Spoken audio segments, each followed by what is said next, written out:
Welcome, fellow adventurers, to Bardicdice's Call of the Netherdeep, a riveting D&D actual play podcast where realms of fantasy unfold.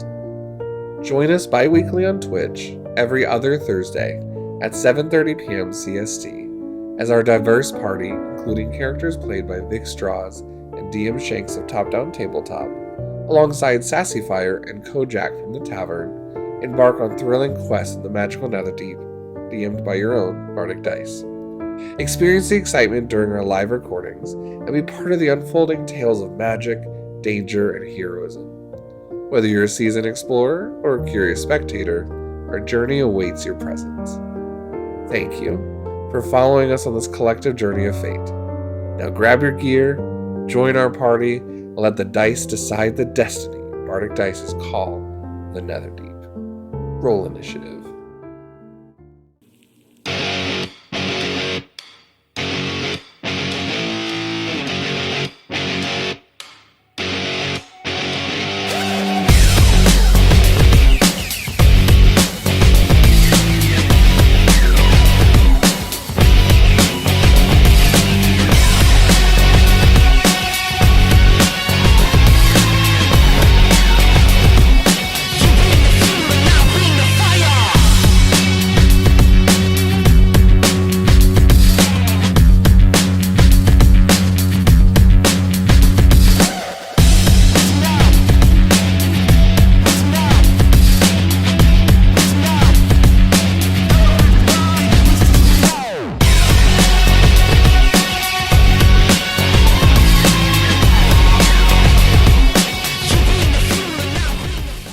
But jumping into Chapter 3 of the Netherdeep, our gnomish friend in the high crystalline tower with a library of candles dark and deep, got distracted from his last project, and coming back to the mysterious orb starting, his assistant gives him to the scribes, and as Artie sees a familiar Huanti, Zelius, kind of recapping their adventures from Ank'Harel to the crew that they've been traveling on from Ank'Harel, heading to eventually Zhigao, but having to make a stop in Netherdeep.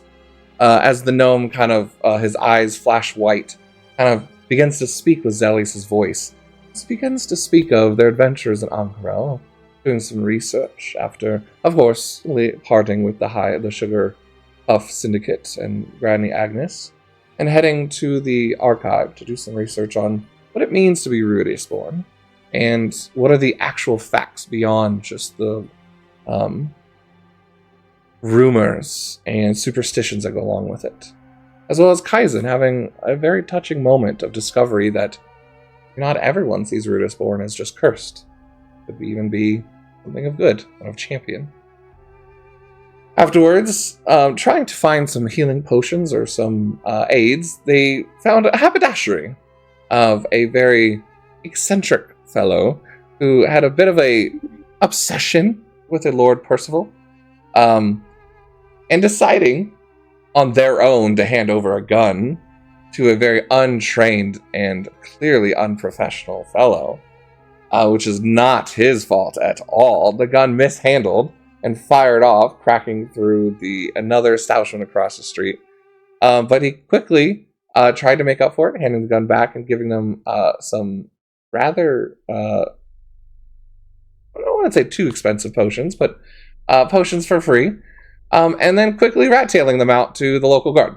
As they were about to book it, Zelius, or Huanti, begins to describe as he was able to silver tongue his way out of it and make sure that truth was found with the guards, as they quickly were able to see that this haberdashery owner was lying.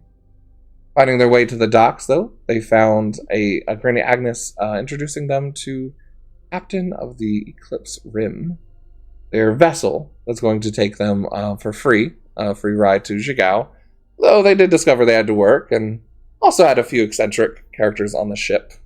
But they eventually have found their way through the skies, made their way through the first couple days, got to know each other a little bit more, and now can see Netherdeep on the high as our vision takes on the entirety of your brain as Crystal begins to activate with the new scenes of Nikodronis, as you're no longer in Ank'Rel. The vessel begins to descend a little bit underneath the clouds, and underneath which you can see is the beautiful port city of Nikodronis. You can see the chaotic sunlight of the Nikodronis Skews district casting long shadows that dance between the crooked alleyways and the ramshackle buildings. The various cove of Nikodronis begins to split at a parch as the front of the cove splits with the waves breaking through a majestic lighthouse of a womanly figure putting her hands out. You can see a lot of the seagulls flying around and showing as a beacon for all the incoming vessels of airships, sea ships as well. It's a beautiful sight as you come in. It's a sunny, salty day. You can also see the various buildings of the city in quite a very lavish go sort of port as you begin to come down. The sights you can see upon the docks are many different ships moving about. And as you first kind of come down, you can see the dockside and many different alleys that kind of come back with different sort of taverns, merchants' wares, many people coming out to sell their goods and then retreating back to shops when they run out for the day or need to close out for the night. But what takes your attention as the captain kind of tells everyone to, grab their things for the last final event, descent, and our first mate comes out and makes sure to let you know that better be back by afternoon, Doc, or we're leaving without you.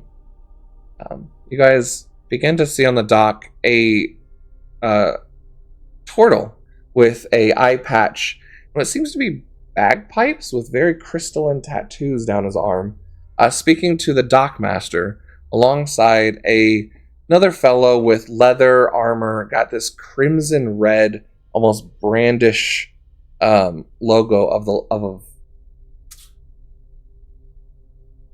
a religious figure, religious symbol that looks like a dodecahedron. You guys can give me a history check on that one. But this is the fellow you see alongside the turtle.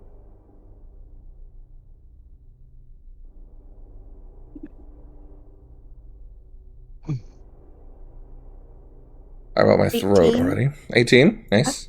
I also got an 18. I got an 8. I got a 9. And the girl's leading the way again this time. As always. Cordelia and Kaizen, you both recognize this as the Luxon, a symbol of the Kryn dynasty, a very, very revered artifact that they have. For you both, you know that, especially since a lot of you have spent time in Xhorhas, there is something called consecration, where any of those that live their life in reverence of the Bright Queen, especially in the Kryn dynasty, that you can make your way up into prominence. And when you die within the realm of this Luxon, you become eternal with the various cultures, and you can be reborn again to live many different lives and memories and learn so much. So the higher up in prominence you have in the Kryn dynasty, the more lives you've lived within the Luxon. So it is a large religion within Xhorhas. I'd say Zelius and Bibble, you would at least recognize it of the Kryn dynasty. You might not at this time, easily be able to remember exactly what it's about. They're all discussing and kind of nods as the dockmaster kind of shakes the turtle's hand and kind of walks away, and the captain begins to walk out and begins to speak with him, but you guys are welcome to do what you wish. There's the marketplace, the captain and the turtle and his friend, or you guys, if there's any places that you know of, especially Cordelia, being from Nikodronis, that you guys wish to go to, have the floor.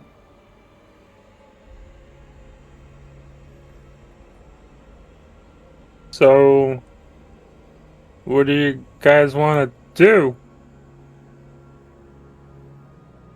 I have no real desire to, do anything in particular here, but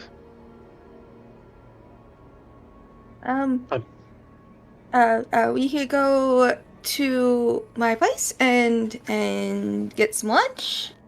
Well, it's not really my place. I just ran a room at a place, but Twister would probably feed us. I mean, I could eat. I did just eat, but I could eat again. It's drinks. It's a bar, so. I don't say no to free food. No. Okay. It's not far. It's in the docks. I'll start leading them towards the Thirsty Sailor. Perfect. You guys, as we begin walking off the deck, go give me perception checks. Oh, okay. I think also as they were like heading that way, Kai would have been eyeing up the symbol a little bit, and then also just like kind of awkwardly making eye contact with the two people, and then like just like trying to gauge them and size them up for a second. Sure. And he looks like almost uncomfortable. And I rolled perception, I rolled a 4. 4 in perception, my okay? perception was also an 8. Oh my gosh. Now might be a good time to let everyone know. I believe channel points should be on. If you wish to give advantage or inspiration to new players or Bardicdice, you can, as well as a special Ruidus Flare. One that's when it comes up, we might go over that. Let's see. Cordelia, you get for perception? Natural 20. Natural 20. And Bibble? Natural 19. Zelius, if you want to use your inspiration now, you can. Can I hold it for the next You're one? more than happy. Yeah, inspiration you can use at any time. It's a Okay. reroll. So you can already know if you failed or succeeded, and you can reroll at that point because it's a Cool. chat given inspiration. Well, thank you, Beats. The way I also do it, just for fairness, if you have advantage on the original roll, you have advantage on the reroll. If you have disadvantage, you also have disadvantage on the reroll. God, So much just happened in chat. Oh my gosh, and a flare. and Jeez a Louise. flare. Yeah. As you all are walking down, Kaizen, I also need an insight check from you. Oh, Okay. that was a natural 20. Yeah. Natural 20. All right. I see you up there. 21, Okay. yeah. Anyways, The flag. girls of the Back in natural again. 20s. So Zelius and Kaizen, you're kind of distracted more by the commonplace what's going on. Kaizen, you're more distracted with the symbol on him as well. Smite, thank you so much. It's so good to see you, buddy. As you guys are walking down, Bibble, you start taking in. Who are you more focused on, the turtle or the man, the human? Probably the turtle. Turtle. Okay, yeah, you can Yeah. definitely see scrape marks of injury wounds. Beautiful crystal and diamond, emerald, very expensive gems type tattoos that almost flicker with an arcane sort of shimmer in the sunlight. As he begins to kind of talking in, as well as Cordelia, as he kind of are walking up listening. Captain, I appreciate you taking him aboard for me. It's always been a pleasure working alongside you. And he does seem to look over and take your attention, Bibble, for a second. Just kind of moves his head a little bit because he's got a like the cover here, and just moves so he can see with his right eye, and then he just kind of nods but goes back and decent crew you got here. He kind of nod back. Yeah, give him a nod back. Cordelia also kind of pick up as Irvin's or as this turtle turns and says, Irvin here has been good hand on the vessel. Be good to have one more on board. We have a few more for Zhigao, so you won't be alone. And as he does, kind of hits over as you guys as you're walking past. Irvin, this human with shaggy type hair, bit bright blue eyes. Cordelia, you also see a ring on a finger. very ornate, almost like family heirloom one that you had with a natural 20, so I got to give it to you. But Yeah. as you look over, he kind of gives you Kaizen a direct look and a bit of a wink. You just hear him, Zoinks. Well, this is a group here, isn't it? Alright, I think we'll have some fun. Well, if you guys need a couple drinks or some stories later, you know where to find me. That said, this is your ship, right? The Eclipse Room? It'll do. Good job, Captain. And he just kind of like, you see him flick over a couple gold coins for his ride. Captain just looking at him. Alright, you don't need to work. Don't worry about it. He kind of puts it in his pocket. Will you be heading out now? And Orly, always good to see you, bud. Stay safe, right? Stay away from the crew, all right? They're a little chaotic for you. Are you ever going to retire? He starts turning around with his staff. Whenever they stop paying me, begins to walk. You guys are a few 6 to 10 feet ahead of this turtle as he begins to slowly make his way off. Again, bagpipes embedded to his shell. Kind of definitely looks like a couple guns and swords that he's ready for fight at any time. Oh, but the insight check, yeah, that was more or less just having Irvine pick up your glances. You do notice, and he gives off a bit of a vibe of kind of this suave charisma, but Kaizen, you've been around enough people that fake that. There's a bit of elegance and pride that seeps through. He hides it very well, but in your demeanor, you like watching people. You do pick up on that as well. I have to ask, is this guy hot or not? He looks like Shaggy from Scooby-Doo. I was gonna say, Okay. he's up on the screen if you want to give him a check. I'd say for a human, he's actually very well.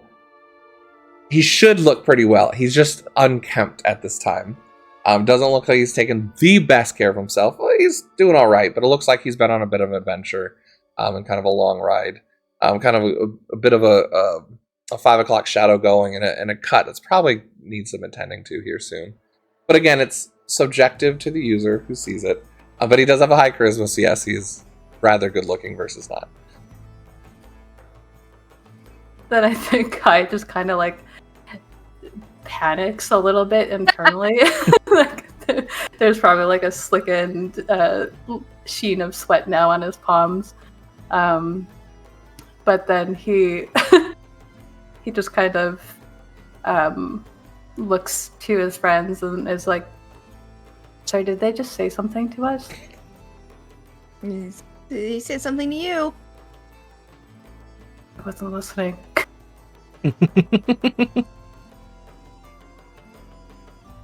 Do I recognize the family insignia on the ring? You can give me a history check. No.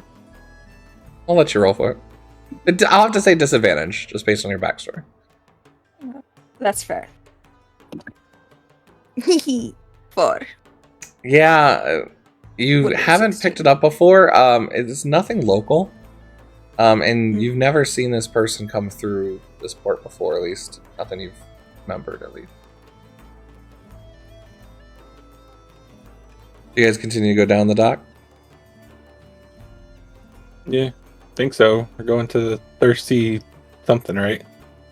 Sailor. Yeah. Perfect. As you guys begin heading down the dock and then through the main major docks area, you guys pass a few shops. The Kraken's Catch.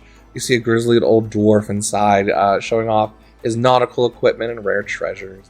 The Seashell Emporium. See a gnomish couple trying to dazzle all of everyone with their crafts and seashells made from rare oceanic ingredients. For a few of you that even look in, you can see a few artificering devices in the back. You pass by the Octo's Inc., a big library of ancient tomes and maps. Almost like a bit of a cafe as well, where your patrons can relax having a drink while browsing the collection. The Salty Siren Seafood Shack grabs your attention as well, especially you, Bibbles. Got some octopus, grilled octopus, crab cakes, and seaweed salads. Kind of a food truck along the way. Okay. Now so bad. It does sound good, right? The Arcane Trowler, a reclusive elven fellow, kind of stands inside. Doesn't seem to be even clamoring for anyone's attention, but eyeing like mysteriously from person to person. Kind of hard to tell what's inside, but you can see different artifacts of arcane nature. As well as the coral crown, kind of setting off the corner as you're about to follow Cordelia down another kind of side alleyway into a little bit of a this is kind of like the end of the streets of like a boardwalk you would go to, or the oceanfront to the docks area. You see the Coral Crown, a boutique owned by a very flamboyant Bardicdice, offering a dazzling array of exotic clothing and accessories inspired by the sea, including shimmering silk scarves, pearl-studded gowns, and intrinsically carved shell jewelry. As he's like displaying it for everyone, doing little fountains and display works with his hand. As you kind of go past him, you begin, Cordelia, to enter into the skews. Skews are a labyrinth maze of narrow alleyways. Holy moly, Smite. Welcome back, brother. He always gets me every time. Going through crooked streets and ramshackle buildings that lean particularly against one another. The architecture here is much more of a mishmash of styles, with buildings ranges from shacks to grand mansions. But they're all crammed together as if buildings have come up differently over time. But as you begin to walk into the sunlight and the laundry hangs from the streets above you, you can see the Crow's Perch, the Wandering Emporium, a twisted tower that you pass by, a little sign, a small, almost even forgotten one that just says the Tangled Gardens. And then right before you're heading down, you can see the Salty Sailor in front of you. There's this darkish alleyway that heads down the opposite direction. You can see various shops lit by candlelight. And you just see scrawled in almost blackish hole on the wall, the Whispering Alleyway. But eventually, you do make it the Salty Sailor. As you step through the front doors into a cozy haven from the tumultuous streets outside. Wooden beams crisscross the ceiling overhead, adorned with faded nautical flags, strands of seashells, while lanterns flicker softly, casting a warm glow over the warm wooden tables and mismatched chairs. Behind the bar, you can see a burly half-orc, the jovial grin and a twinkle in his eye, presiding over the proceedings with the ease of a seasoned captain navigating stormy waters. His booming laughter echoes through the room as he serves drink with a deft hand and a hearty slap on the back for good measure. At one corner table, a trio of sailors swap stories of the latest voyage, their rough hands gesturing animatedly as they regate each other with tales of sea monsters and hidden treasures. You see nearby a pair of halflings huddled over a game of dice. Few of you can notice their fingers quick darting across the table as they vie for the pot with toothy grins and whispered curses. At the bar, a tiefling bard strums a haunting melody on her lute, her crimson eyes shining with mischief as she weaves tales of love and loss into her song, capturing the hearts of all who listen. And in the far corner, a solitary figure sits hunched over a tankard of ale, their hood pulled low to conceal their features. Despite their nondescript appearance, there is an air of quiet strength about them, since they have seen more than their fair share of hardship and lived to tell the tale. Cordelia, is that you? What a surprise! Go get out of the way. No, move. Get a table. All of you here at the bar now. Come on. As this big burly orc kind of just welcomes you over. Scoot up onto my seat. I always sit down. Hi, Churza. These are my new friends. You made friends! That's so good to hear. Well, I mean, outside the shop, you know what I mean. I'm just pulls you into like a big hug from like across the bar. Oh, Oh, sorry. Let me walk around. My bad. All right. Let's see. We'll start with you. And he like crouches down to you, Bibble. What's your name? Hi. My name's Bibble. You gonna hurt her? You gonna protect her? You gonna be good to her? All the above? I like this one. Comes over to you. And you, human? Kind of picking up on a few simple markings on her neck, Zelius. Yuan Ti, actually. Don't tell anyone. I didn't want to tell anyone. That's why I said human in the first place. Well, Totally human. totally. all right then. Nice to meet you as well, a fellow human. You know it. No, I'm definitely a half orc. That's all right. Ah, yes. Well, I didn't know if you were out. But you're not into like dark rituals or like curse stuff, right? You know, not all that wanty stereotypes. I mean, sometimes if the mood strikes me. Kind of gives you like a look. I'm pulling your leg, of course. Don't do it. And he raises up his leg, and it's or his pants leg, and it's just a wooden leg on one of them. Because I won't be able to my word. stand. Someone beat me to it. Oh, He's all right. He's all right. I'm going to keep an eye on that one, though. And you look like you can outduel someone. What's your name? My name's Kaizen. I appreciate the compliment. Anytime. a few He puts out scars his here. hand. See, now that's character. Very, very firm handshake. Oh, all right. You hear a couple cracks in his old bones. Not bad. I'm sorry. Are you okay? Never be sorry about that, kid. It was a good one. Well, let's have some free drinks for you all, huh? And he goes around and starts sliding out just ales, and they got different flavors. But he just gives you each different ones. It's not like you're gonna ask for anything. Also puts out like a tray of oysters and a few different like fish and grilled octopus on there as well. Well, tell me about it. I mean, Kind of leans forward and looks around. I heard you weren't into this the best time before. I'm surprised you're back already. Yeah. Well, it's just a stop. We're the lady I'm working for now is sending us to Jigao for Oh, the festival. that's a eclectic place out there. You ever been yourself? No. Any of Someone. you? I've been in the region. I've I sailed am too. past it. Close enough. Well, just watch your gold bags, all right? A lot of goblins running around. Gonna be grabbing for your stuff. No different than the human street urchins here, but just saying. Look out for them, that's all. But it's a good Sure. place. Got some nice people out there. Nice people. So many inspirations. I know, right? I just keep rolling it. I'm trying to keep track. Inspiration. And where do you hail from, good sir? I'm sorry, I didn't catch your name. Tuzor! Hello. Tuzor's the name. Right here in Nicodranus itself. Oh, fair enough. Been on a few expeditions, you know. You love, lost, and tears along the way, but I decided to settle here, watch the little ones, you know, set out and come back and report. Sounds exciting. It is. I get to hear all the great stories. Not lose any legs. Make a little coin.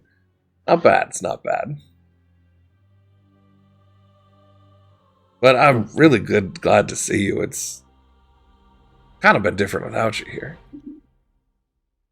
Well, yeah, I'm sure you have. There's a lot less broken dishes and stuff. He kind of looks back, and there's like still like just a corner of like broken, like a barrel full of like broken dishes and stuff. Yeah, but it kind of gave the place character, you know? I'll try and break something before I leave. Yeah, and he just leans into you and whispers just for you. Just be careful, okay? Might be off her debt, but she's not too happy about it. And he kind of shakes his head over to this silhouette in the corner with the hood. But again, glad to see you guys all in one piece, and hopefully this will be a start of a new adventure for you. Yeah. Cool. Well, we'll definitely hang out after my shift or anything. How long are you guys staying? Just the afternoon. We have to head back. Unfortunate. They're just, yeah. Well, when you guys come back through, you have a place to stay for free. How generous. Thanks, Tuzar. Well, So Thank good. you. unless any of you heard her. Then you got me to answer to. We've actually all committed to protecting one another. Kind of seem like as he's Yeah. saying that, he kind of like, you see like a bit of smoke and like amber kind of come from his mouth a little bit. Good. You don't want to see me when I'm angry. Which is never! He just like goes over and shakes your head. All right. I need to get back to work, but we'll chat before you go, okay? Okay. And he starts kind of like going back to everyone else. You see the halflings like, hello, like we're trying to get drink over here. As soon as he moves away from us, Zell just kind of like leans into the group. Where did the smoke come from? I was hoping you knew.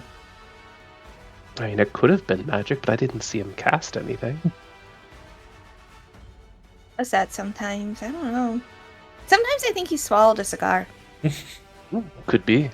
Or perhaps he's part dragon. He is a half orc. It's like she's contemplating this for the first time. You do know there's been a few times when we have come down after like fights, there have been like random scorch marks in the place as he's like putting out fires, and a couple things start to connect in your mind that Does that mean? Huh. Maybe. I don't know. It seemed rude to ask. Well, I like him. He kind of reminds me of some of the people back home. He's good. He's good people. Seems like it. Are you okay? It seemed like, I don't know. I don't want to pry, but it did seem like there was maybe some concern over you. I mean, he's always been a little, ever since my parents died, he's been a little concerned about me. But,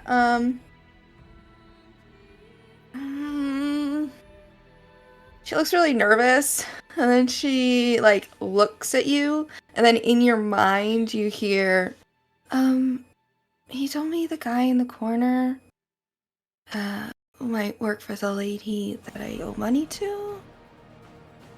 Well, I guess not anymore, but now... Sorry about the head thing, I didn't want to say it out loud. It's just like his eyes are just wide for a second until he understands what's happening. And he's gonna try to give a casual glance to the guy. I don't know how well that comes off with him. She's just like drinking her giant ale. give me a deception check. Sure. Inspiration. You have two that's- inspiration. Yeah. You do have 2 I'm gonna- inspiration. I'm gonna use an inspiration. Go for it. That didn't go any better, so I'm just gonna stick with the 12 that I got. So 12. yeah. Yeah, you kind of like flick your eyes back and you just see this figure kind of fingers curled around their ale, and they're not really moving much, kind of settling here, but all of a sudden as you're looking over, you can see a flash of yellow eyes come up and look at you. Curl its head a little bit and then back down underneath the brim of the hood.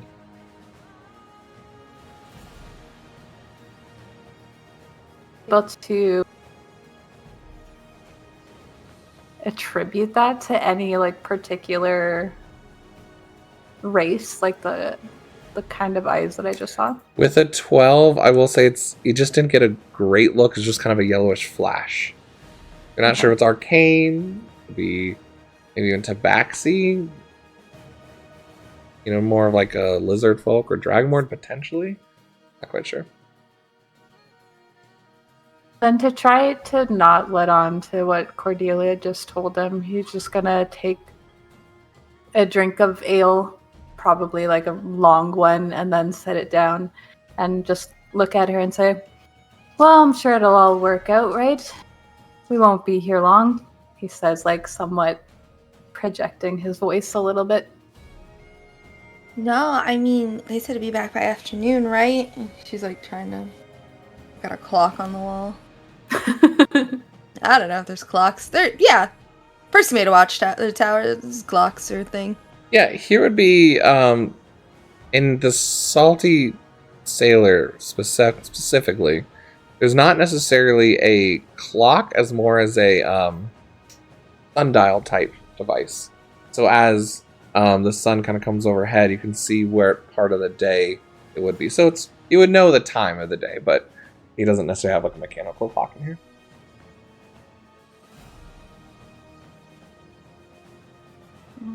But yeah, eat up. I don't know if they have tea food in Chicago.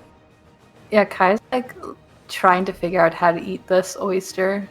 He's looking at it like this is food. Oh, you don't eat the shell. You just kind of go, and Meanwhile- it slides out. Meanwhile, Zell is like pounding back a drink and then like shoving all the food in his mouth and pounding back another one. And he's eating like everything except the octopus. Just won't even touch it. Oh no. Bibble's It's all 100% chowing down an octopus as vengeance. He mostly lives off lettuce, but when it comes to vengeance, he'll eat an octopus. Yeah. When it comes to vengeance, I'll eat anything. How do you think he got these pants? Purple octopus pants. Yeah, Kai just goes like that. Mm-hmm. There's one big gulp. Ugh. It's Okay. salty. Constitution Spit. saving throw. Just give it a beer. God. Gotta wash it down. Is she gonna have the booger reaction? It might. Why do you have to say that, Adam? 22. Okay, yeah. Yeah. Easily able to I'm good take at it in, Constitution. enjoy the savoriness of the different flavors of the fresh oyster with a little bit of lemon and a bit of a hot zing to it as well. Not too much, but just enough on there. As it be able to do that, and you're able to easily enjoy it as a nice little local meal. I don't know, coming up with a better word. Meal. Cuisine. Cuisine is the word I was trying to go for. Thank you. It's But not those you can eat bad. whole. You can eat the octopus fits whole. No, thank you. As you look over and see Bibble tearing off a leg with his mouth. As you do, as he's biting down, you all notice that the irises around his eyes have gone red, Oh. almost shining with an arcane glow. Bibble? Oh no. Bibble, Bibble? next time you Oh, it's the roll octopus. an attack roll, ability roll, saving Mhm. throw, or damage, you can choose to send off this Rudis Flare for an extra d4. Ooh. And Rudis Flares Kinda bland. do not... Well, actually, no, because people can choose all the same attack. That's fine. I'm a nice DM. Eventually, I'm going to try and learn how to do it like Mark, where you can... It's randomized. And if you already have one, it comes to me. Yeah. I haven't talked to Mark yet. I don't know how to do it. Mark in Well, your chat. now Mark knows because he's here. I think it's just I think it's a chat command that we can set up. But anyways, let you guys notice that. Irises. Are you feeling all right, Bibble? Yeah, think so. Why, is there something on my shell? No, in your eyes, actually. You do feel a bit of a... Whether it's luck or adrenaline or just confidence, there's something that just feel a little boosted in the moment. Like, just feel ready to go. I mean, I do feel a little jazzed. Huh. Hmm. Kai reach over and take some of the octopus now because he thinks it's related. He's just gonna- Do it. Constitution saving throw. Ooh, Oh no. that's an 11. 11. It's a different texture that you're expecting. Because you said you never had octopus either, right? No. Yeah. Different texture. And at once, you kind of had to like sucker one of the octopus legs with an audible pop from the top of your mouth. And that was weird. But actually, it's pretty tasty. It's got like a nice grill mark and some season on it. It's real good. Not that I like that it sticks to you while you're trying to eat it, but I guess it makes it more of a challenge. You just hear from the hope it doesn't corner. do that on the way down. Only the fresh ones keep moving. You could saw you like eating it from across the room. So, Cordelia, you live here, right? Yeah, I worked here and I had a room upstairs. What was it, that Uh, weird alleyway that we passed by? The Whispering Alley? Is that what it's called, Mike? Hmm? What do I know about the Whispering Alley? How adventurous is Cordelia to go into kind of scathy areas and places that you've been warned not to go while growing up here? Adventurous? Meh. And actually, but I'm sure her sister dared her to. that, and you know what, now that I think about it, your patron from before that you were in debt to, their place was probably down this way. So you haven't been there often, maybe once or twice as a kid, and you definitely regretted it. Imagine Nocturne Alley from Harry Potter compared to where the streets are out here is similar to this Whispering Alleyway. It's dark, shadowy areas, and some under market, black market type ventures happen here. Though they have a certain facade that almost to a normal person walking by, they wouldn't even sell you anything unless you were the right type of person or had a code word and stuff. But yeah, that's kind of what you picked up, Cordelia. It's a bit of a place for a lot of those that come to have private conversations away from watchful eye of the guard and things like that.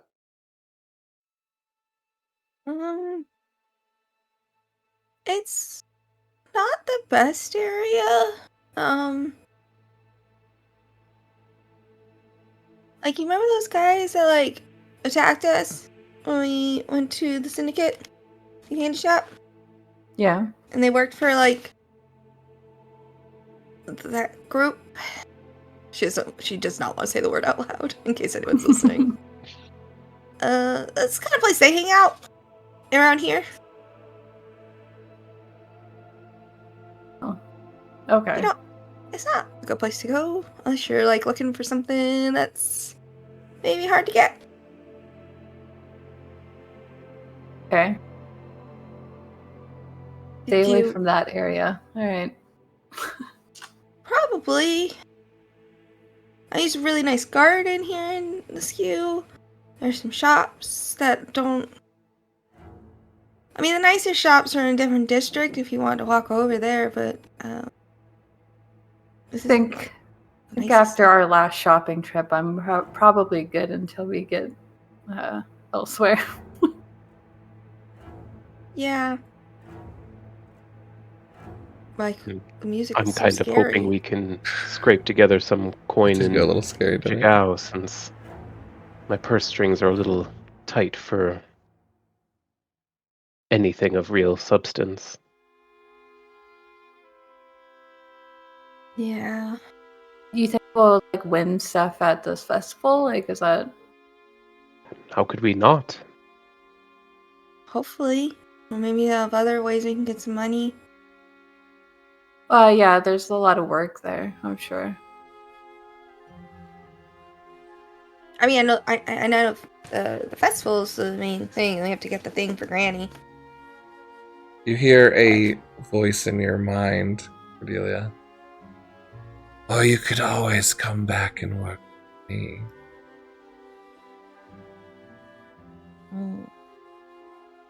Don't want to say Did she hello. make that face? Yes. Making a weird face.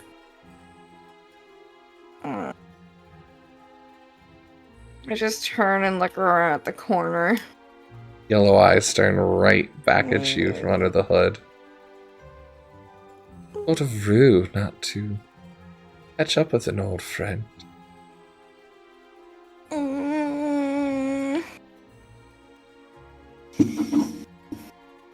That's fine.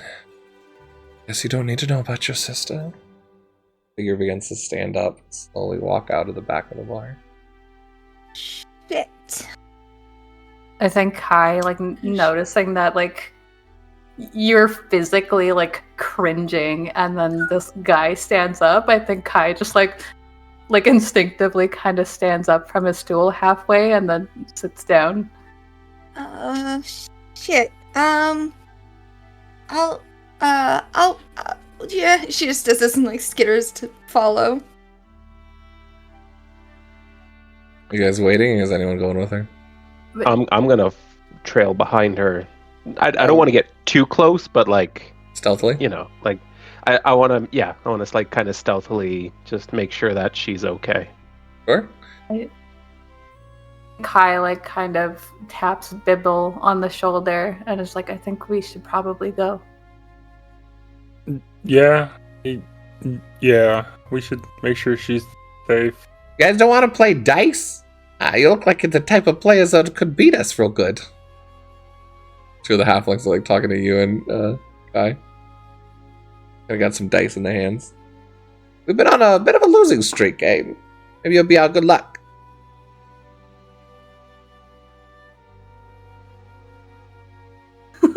I'm staring at Bibble. We have to go with our friend. Maybe later. I already like turn away for you. But yeah, anyone following along can roll stealth checks. Neat. I'm gonna use one of my advantages. I definitely knock over at least one plate on my way out. Clearly. That's Cordell. that's her. It's a 19 for me. And the two of you guys? Also a 19 for Nice. me. Nice. Oh. 18. Pretty good. No. Let's see. Alright. Delia, as you follow along first, you kind of come out to the alleyway and look both ways, and you don't catch anything for a second. Except the flicker of the coat heading up the stairs, up this gate that's opened to this tangled garden. He's going to the Tangled Garden? Oh. Okay, follow. I go up the stairs. All of you kind of kind of creeping behind us. All three eyes appear around a corner as you see Cordelia kind of falling up these stairways. As you're able to go up, and it's kind of a three-way sandstone sort of like stairs in the side of the wall. Then you come up to the top, and it's a small, I wouldn't even call it a maze, but a garden pathway that leads out to this beautiful little garden. But as you see walking forward, this garden goes out to that path that kind of comes to the front of the docks there, to where, standing at the bottom of the lighthouse of this woman, kind of holding her hands out, crowns atop. And you can see at the bottom the shadowed figure just eyeing you. Her head tilted. Very cautiously walk up to her. It puts down the hood, and you can see a yellow dragonborn with much more humanly figure than normal. The rest of you kind of stopping again at the garden. Give me another stealth check at this point. Another one? Yep. This will be as you guys are actively watching. 20. 22. Wow, okay. 22. Damn. Not bad. I don't even know they're there. I'm man. surprised. They've I beaten was my waiting for the passive fuck up to every happen, but it time. never happened. But all right. That advantage really helps, you know? Hello, darling. Surprised to Uh, see you show your face so soon. I just stop over. The lady you sent me to is having me go somewhere else. So I was just saying hi to Tuzar. She stems above you by a good 3-4 feet as she leans down, curling her neck, kind of in an odd way for a dragonborn, kind of eyeing you up. Just because you got out of my debt doesn't mean you don't owe me.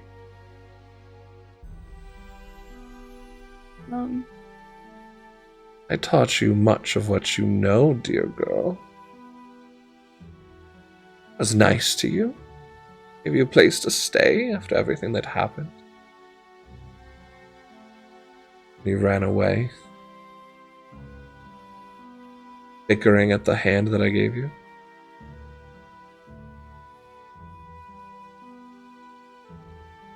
Just stays quiet like she's being talked down to by a parent. She kind of turns out, facing the sea coming in that's crashing against the bottom of this lighthouse, and it's both peaceful, but then there's moments of the strong current hitting, crashing up the kind of, that spurt of sea spray that hits, and it gives you chills down your spine for a second. Turning around still, she looks out. I do love the sights from up here. It reminds me of the possibility. She turns. I really do hope you take advantage of your second opportunity. Make something of yourself. However, I was never wanted it. you don't want it? To be.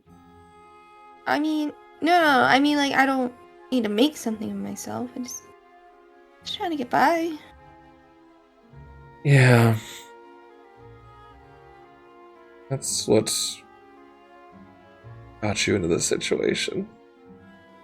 Never had the drive that your sister had.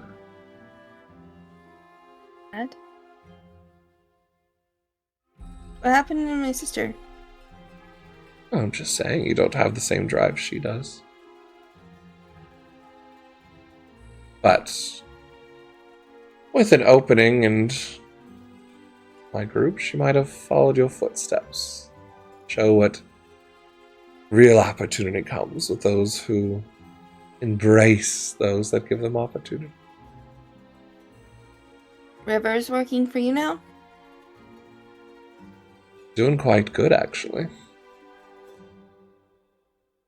Twirling a bit of lightning, like a surge of lightning magic, between her fingers a little.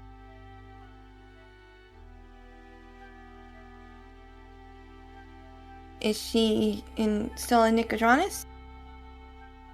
You want to know so bad, don't you?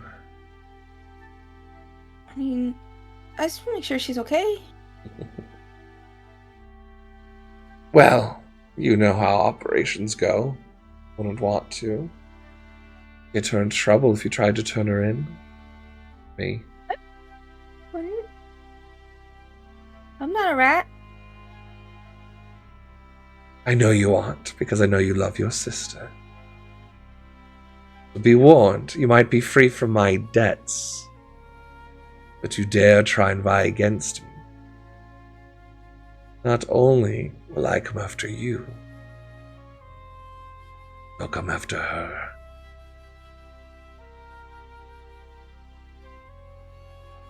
Deal? You didn't have to go that far. I wasn't gonna do anything. Protect my own. And whoever this syndicate is that wanted you so badly,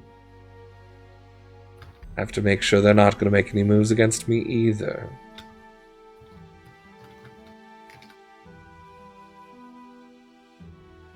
You know how things work around here, don't you, girl? Yes, Nidara. But you hear the growl emanate from her mouth this time. Puts up her hat again, her hood. Have fun in Jagao. Begins to walk off, this time taking a side cut from the lighthouse, away from the other three peeping toms. As you guys didn't feel like you were seen. I think as soon as it seemed like it was like a personal family matter, Kai kind of stepped back, like maybe like a little bit out of earshot, so he wasn't really paying attention too much. But as soon as like her sister was brought up, he just kind of excused himself, but was still within like eye shot in case something bad happened. Zell has seen too many conversations like this go immediately bad, so Yeah. he in no way moved away. No, and He wants actually, the tea. when she leaned in close to Cordelia, Bibble actually put his hand on his gun. That would have been a fun fight, level 1. Please don't. We would be dead. What's Cordelia doing in the aftermath of this? Delia's just sort of staring up at the lighthouse. Just sort of shaking her head to herself about things, and she doesn't want to leave people waiting, so she's going to try and make her way back to the bar.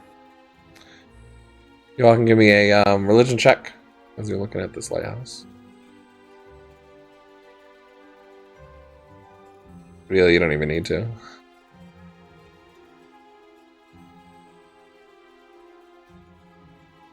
Oh, the 3?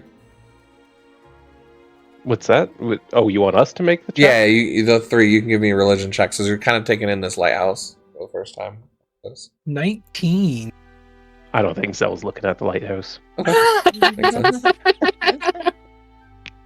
10. 10. Yep.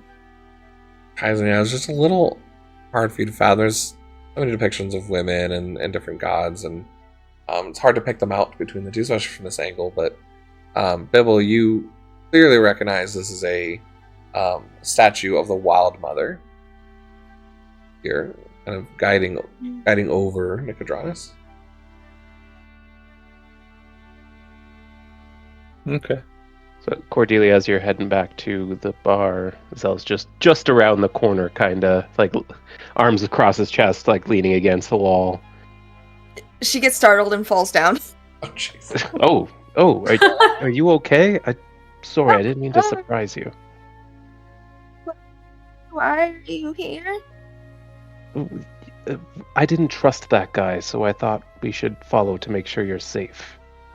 You shouldn't trust her. But, I'm thanks. so bad at dragonborn identification, you know?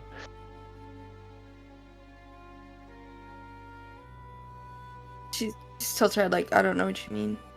Neither do I. But listen. We've all got some shitty people in our past. Yeah, that's kind of how we ended up at, Granny's. Exactly. But what I'm trying to say is, you don't need to carry the burden alone. You really don't wanna, get on Nudara's bad side. You're right, I don't. But we're a team, and as long as that's the case, we can lean on each other. He gets up. He extends a hand to like help her. Hi. Yeah. Yeah, I mean, I don't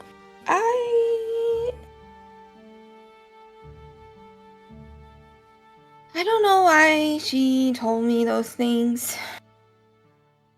I mean, I know why, but at the same time, I don't know why. Well, in my experience, people who use circumstance like that to gain control over people want nothing more than more control over more people. It's entirely possible my sister chose to join her of her own decision, so I don't know. It's just like, family, huh? Like, trying to relate to her. She's pretty much all I got left. I mean, if you want to go find her, we can do that. He might not even be in Nicodranas. The Nudara's organization's pretty far stretched.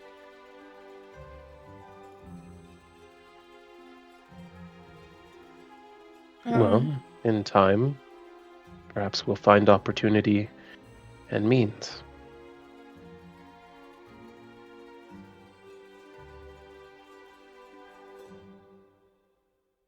Cordelia's just sort of lost in her own mind, thinking about everything. We should she looks at the sun. We should probably get back to the ship. Good idea.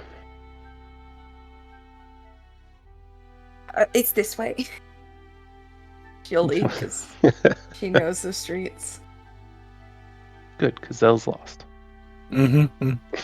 Definitely used to big open fields. Yeah, we go through like a different pathway in the garden and it leads out somewhere else.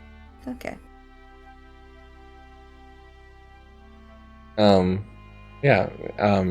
you're leaving the garden definitely feels a lot lighter now as you're leaving it, and kind of look back in a bit of a longing way back to this oasis that has normally been light of relief and joy for you, and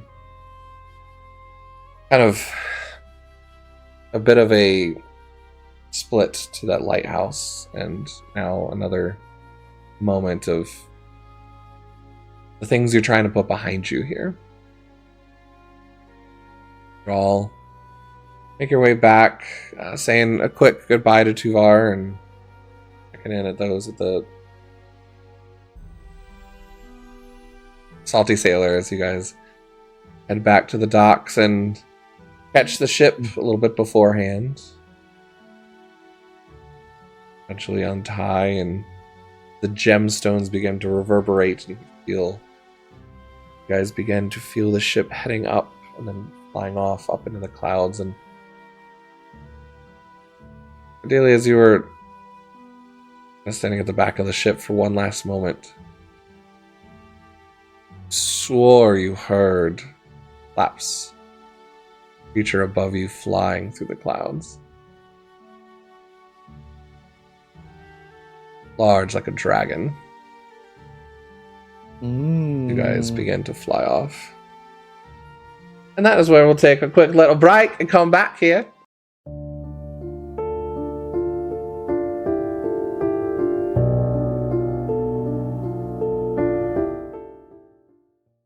Back, everybody, as we jump back into tonight's game of Call of the Netherdeep. As our boisterous adventurers decided to go check out some familiar places in Uranus. Cordelia's maybe not so welcome past also caught up to her a little bit, but you all were able to follow along and listen or not to this discussion on the edge of the lighthouse. But our ship begins to take off again as Nicodranas kind of begins to go far off into the distance. The airship begins to take on its full speed, kind of above the clouds. And again, there's a bit of a longer trip this time, heading over land, as you can look down and see the grand mountains of the Overpass Keep and Kazakhstan, and Jorhas in total below you. It's, in some cases, a beautiful sight, in others, a barren land, more filled with darker forests and sands. Not as much vegetation and green life here. You do have an extra member of the ship that you don't see much of, oddly enough. That doesn't stay down in the crew members. It seems to be in a bit of a nicer room up with the first mate and the captain. But do you guys wish to do anything during the trip, or are we just going to jump ahead? Did the goblin, tiny orc goblin dude get off in Nicodranus? Yes, you did see Ronnie get off here. I think it's Ronnie. Get off here at Nicodranus and seemed to just disappear into the crowd, almost like a blink of his eye. Okay.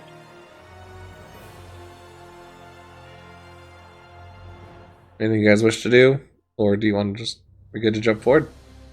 Yeah, I'm good. And- Yeah. I got nothing I want to do. All right.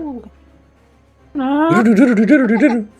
As the days kind of go over an end, you do find this rhythm of helping work on the ship a little bit, and even because especially Kaizen and Bibble have made such good terms with the crew here, there seems to be a lot more less expectant of you, so even more time for you to relax and get to know each other, hang out. I think that Kaizen's like you see him a couple of times, like there's just like a flash here and there of him, like he'll be working but then he'll be like eating food in the common area, and then you see him like going by like with like two people on his arms just like to show them that he can. Just the good old montage scenes of going past and the joy that he's having on the ship. I love it. Yeah, and the week goes by, and there aren't any more Rudus full moons that happen within this week. You know, it's a couple weeks off. There are a few times you can see the second moon in the sky, and it does take your attention. Especially a few of you who wander off and stare at it deep into the night before going to sleep. It almost seems to beckon forward as you head towards Jigao, beckoning you to come towards it. Eventually, airship begins to take sight on the other coastline on the bar side of Jorhas as Jigao begins to come into eyesight. You can see the bit of the forest clear as there's large fields kind of take way, and what looks more of like muddish roads and very just simple docks is a bungalow of a city. As the airship begins to descend on the outskirts of the city, you can even see a marketplace that I could have swore moved for a second and settled down on the back of a large tortoise shell. But you have all entered That's cool. the jumble as you begin to walk into Jigao, a large district of tangled roads and a single-story buildings in the town of Jigao. Throngs of people, most of them orcs and goblins, move through the streets, laughing, singing, running, and sightseeing. All are enthralled with the raucous sights and sounds of the town's festival of merit. Of heroes, I mean. Or merit. You know, heroic merit. You hear snippets of conversations as people pass by. Maybe it got lost in translation on the far side of the world. You know, that kind of thing. All are enthralled by the raucous sights and sounds. And you can hear snippets of this conversations of people pass by. A goblin mother telling her children not to go near the baby horseback tortoise. A drow guard in shining insectile armor complaining to his partner that his gauntlet was crushed by a hulking orc. Which you all recognize as the Aurora Watch, the official militia of the Kryn dynasty. Most of the Kryn dynasty are drow, as that was kind of the major race that started the Kryn dynasty. And a pair of young orcs in swimwear hollering as they rush toward the banks of the Efolin River. All around you, colorful signs and banners point towards festival booths surrounded by cheering people. And on this street alone, you can see a meat pie eating contest near a shop mounted on the back of the massive tortoise that you saw settle in. And on the other side of the road, a banner emblazoned with the words, "Riddles and Rhymes, Unbeatable Riddles." That banner points towards a 3-story temple in the center of the jumble. The town is yours to explore. As you begin to kind of walk through, those are the first 2 things you see. But if you wish, let me take the players to Zhigao. Oh, I don't know if I have. So where are we now? You Zhigao. guys would be entering in this street here. Near J1. Oh, okay. And That's the jumble. yeah, I don't have the map for the stream today, unfortunately. But we're just looking at a map of Zhigao to help the players. Don't worry about it. I will do the description. Well, but you can see various different places here. You can see the riddles and rhymes from where you're at, the best pies in the jumble, as well as I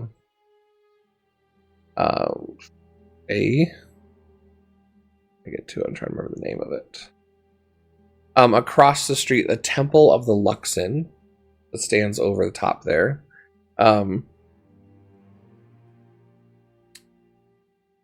As well as a tavern that is kind of behind where the pie eating contest is taking place.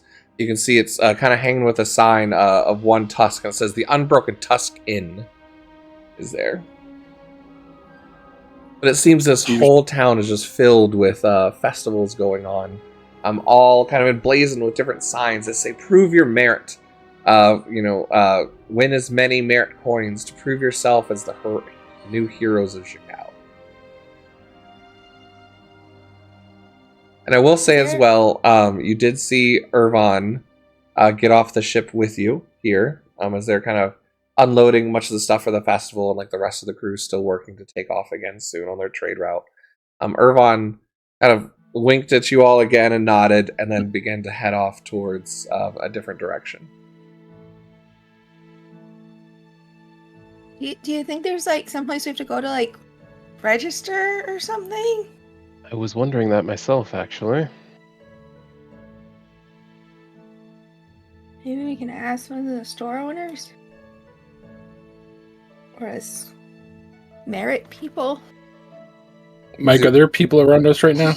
Oh, the whole street is just filled with goblins running past, half orcs pushing you out of the way, lizard folk just jobbing along. You got a few halflings and various folk, but Triton are here. There's a very much more of the monster-ish races, or lack of a better word, less humanoid. I Okay. guess. So once Bibble hears Delilah say, "Where do we register?" Cordelia?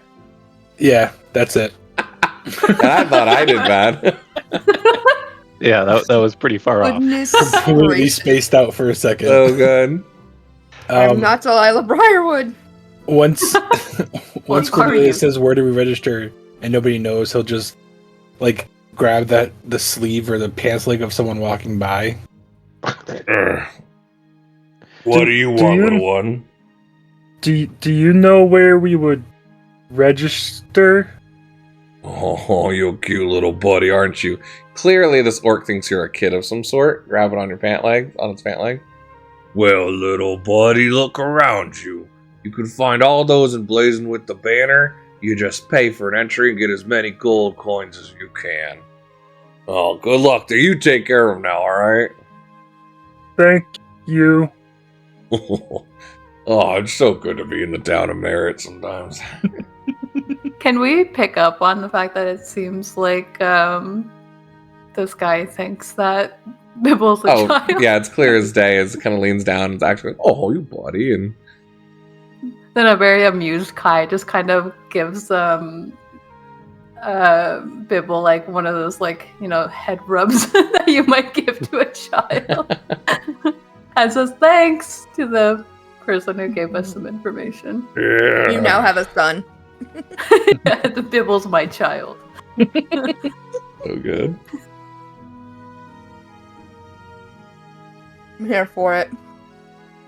Yeah, it seems like that many of these different stalls and the different J spots on the page are these different booths that are emblazoned with these special banners that are kind of just welcome for anyone to try. It seems that it's open to everyone, just to kind of give a taste of different, tests of strength or courage or mind or wit to anybody that wishes to try. And those that win will collect some sort of merit coin or something, what it seems like.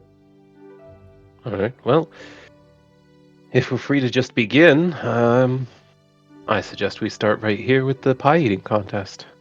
I'm going to say the same thing. Stomach is growling already. Zell, I appreciate you. I appreciate you too, son.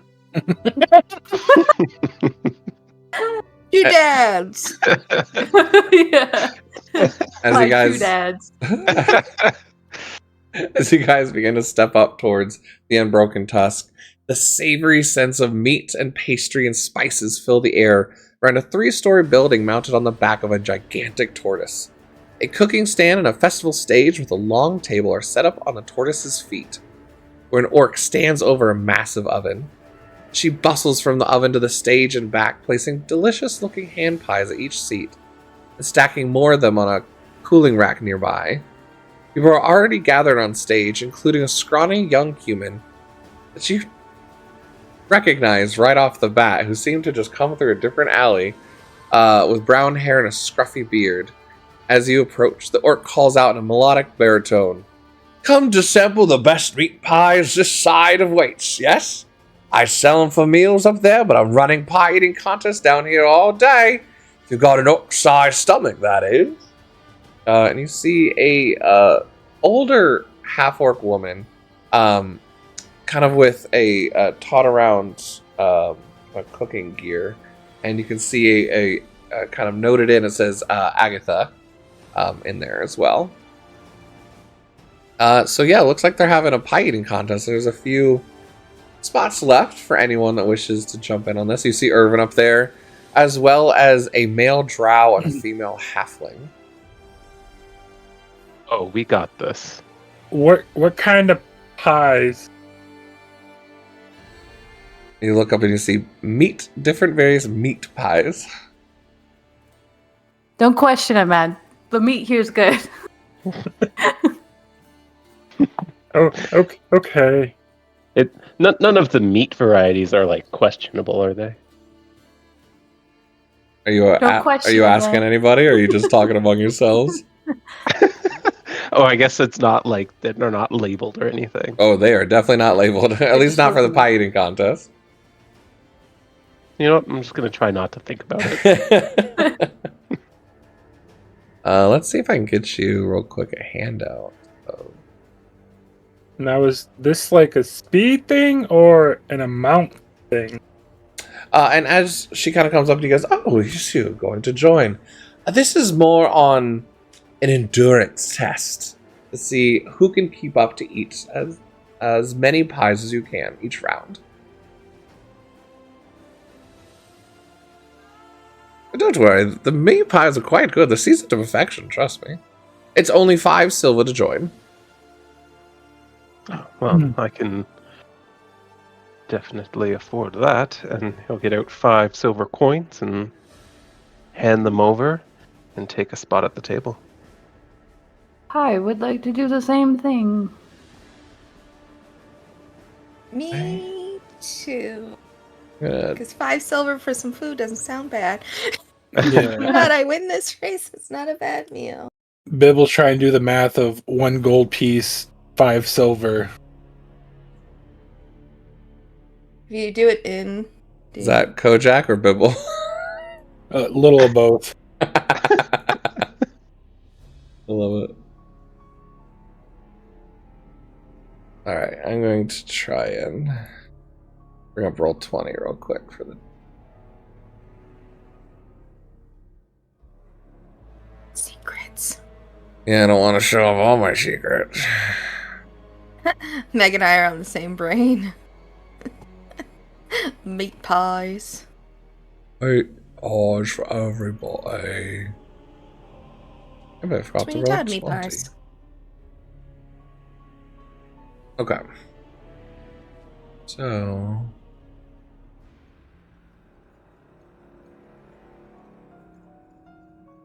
I did forget to do the 21. That's unfortunate. Oh well. Capture.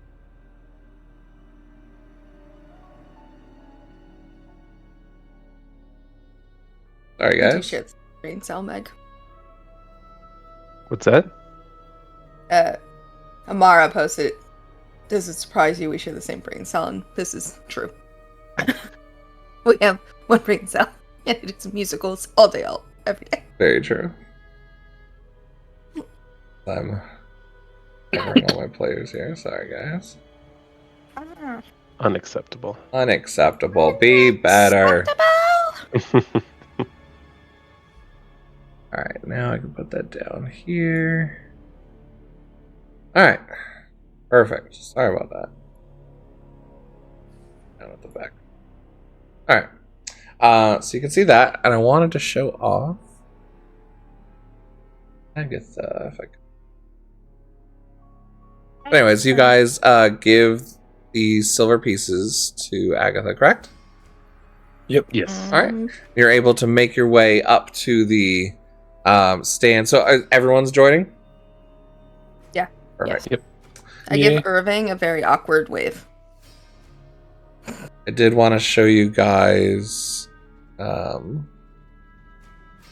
That's not a picture. Oh, that's not what I want. Handouts. Meh. Wow, did I just do that? Meh. Meh.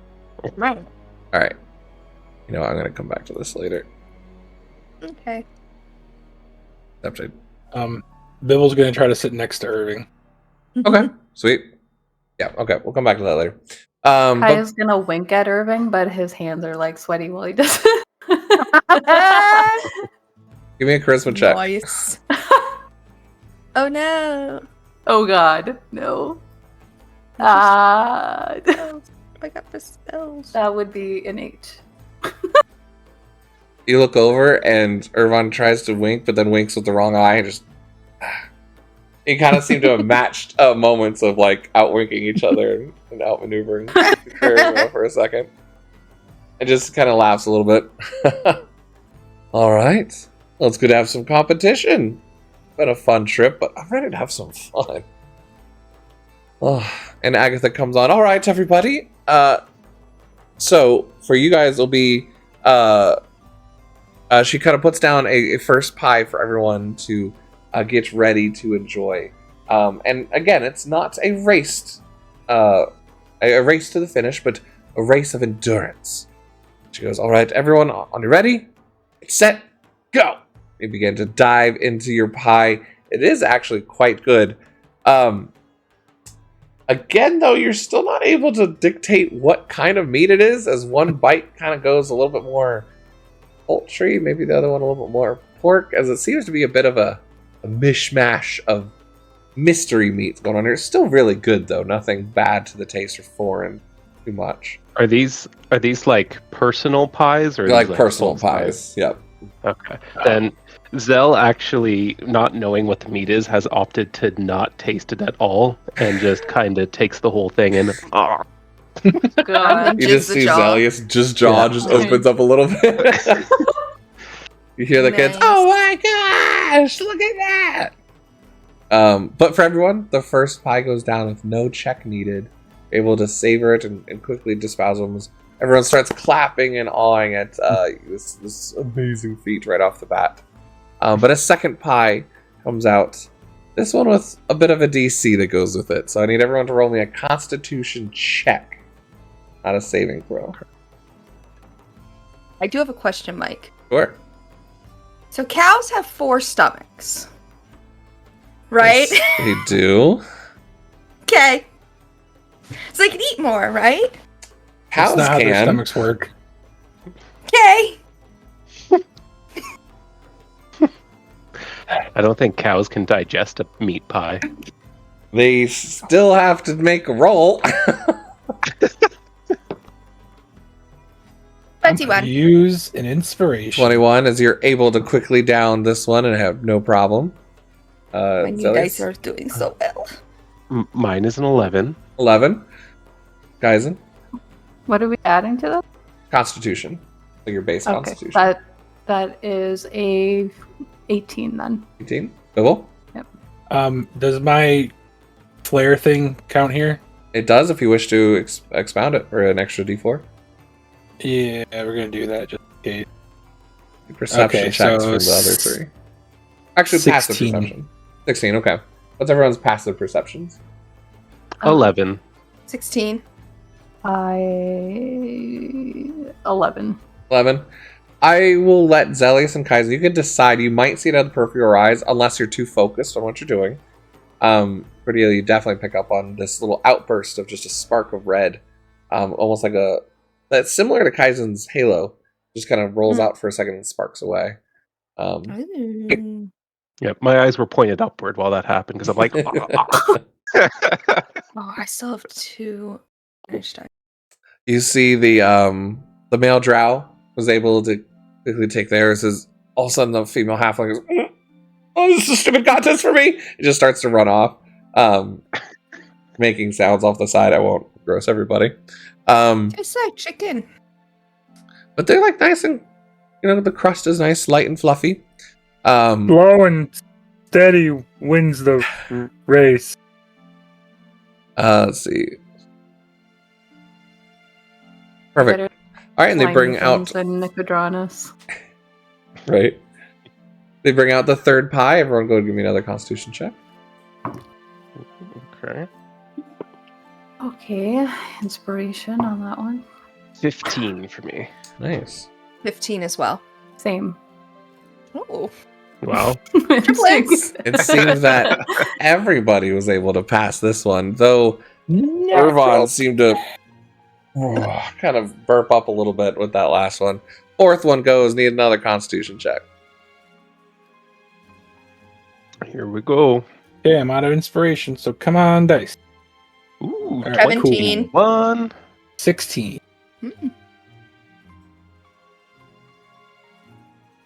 Then 8. Then you got an 8. Yep. Okay. Zelius? 21. 21. Okay. The rest of you are able to down it again. This time the drow is out again this time. And Irvon goes, okay,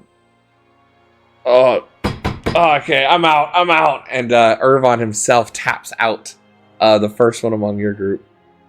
Kaizen, you're starting to feel this fullness as well as you look over Irvon and you can see him visibly getting sick. I need you to give me a Constitution saving throw. Oh. Okay. Ooh. 21. 21. All right. He holds it. You're too full to continue and you had to tap out yourself. However, you're able to kind of quell the kind of stuffiness on this one and you're able to kind of like get by without feeling too bad. For the future. He's like, I shouldn't have thought about that octopus. And he just kind of stands up. So both you and Irvon are out at the same time and everyone's like cheering down to the last 3, everybody. I'll go and roll me another check. Here we go. 13. 11. I'm gonna use one of my inspiration. I had 2.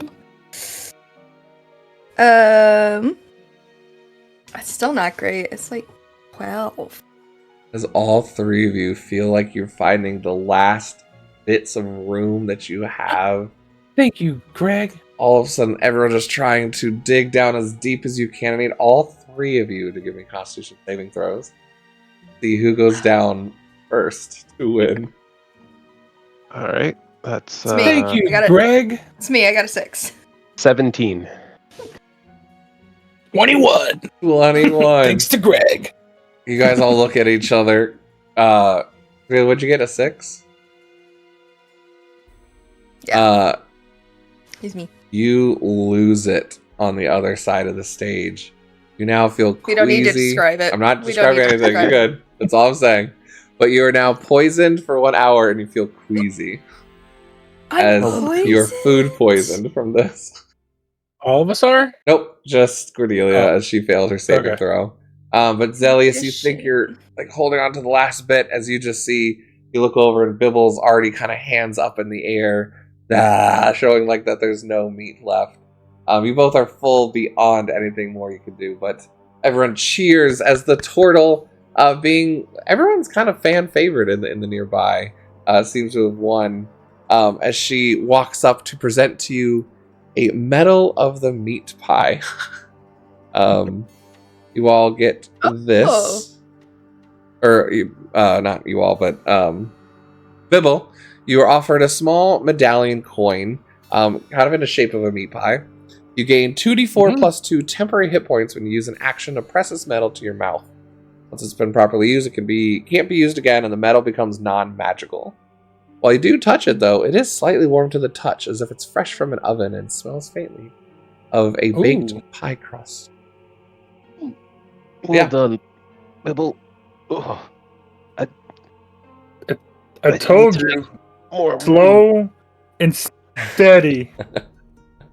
Perhaps I should have chewed. How did it taste? Mystery. Well, that's why I chose not to. Irvon just kind of comes over to you, Kai's, and just slaps you on the back. You feel like the meat pie is goshling around for a second. Not bad, not bad. I'm pretty impressed. Whoa. Oh, that was a good one. Please don't do that again. Sorry. Hey, but all of you guys, you did pretty good. Look, I'm a little full for meals or anything, but I'm staying at the Broken Tusk and meeting some friends here. You guys should come back and have some drinks with us tonight.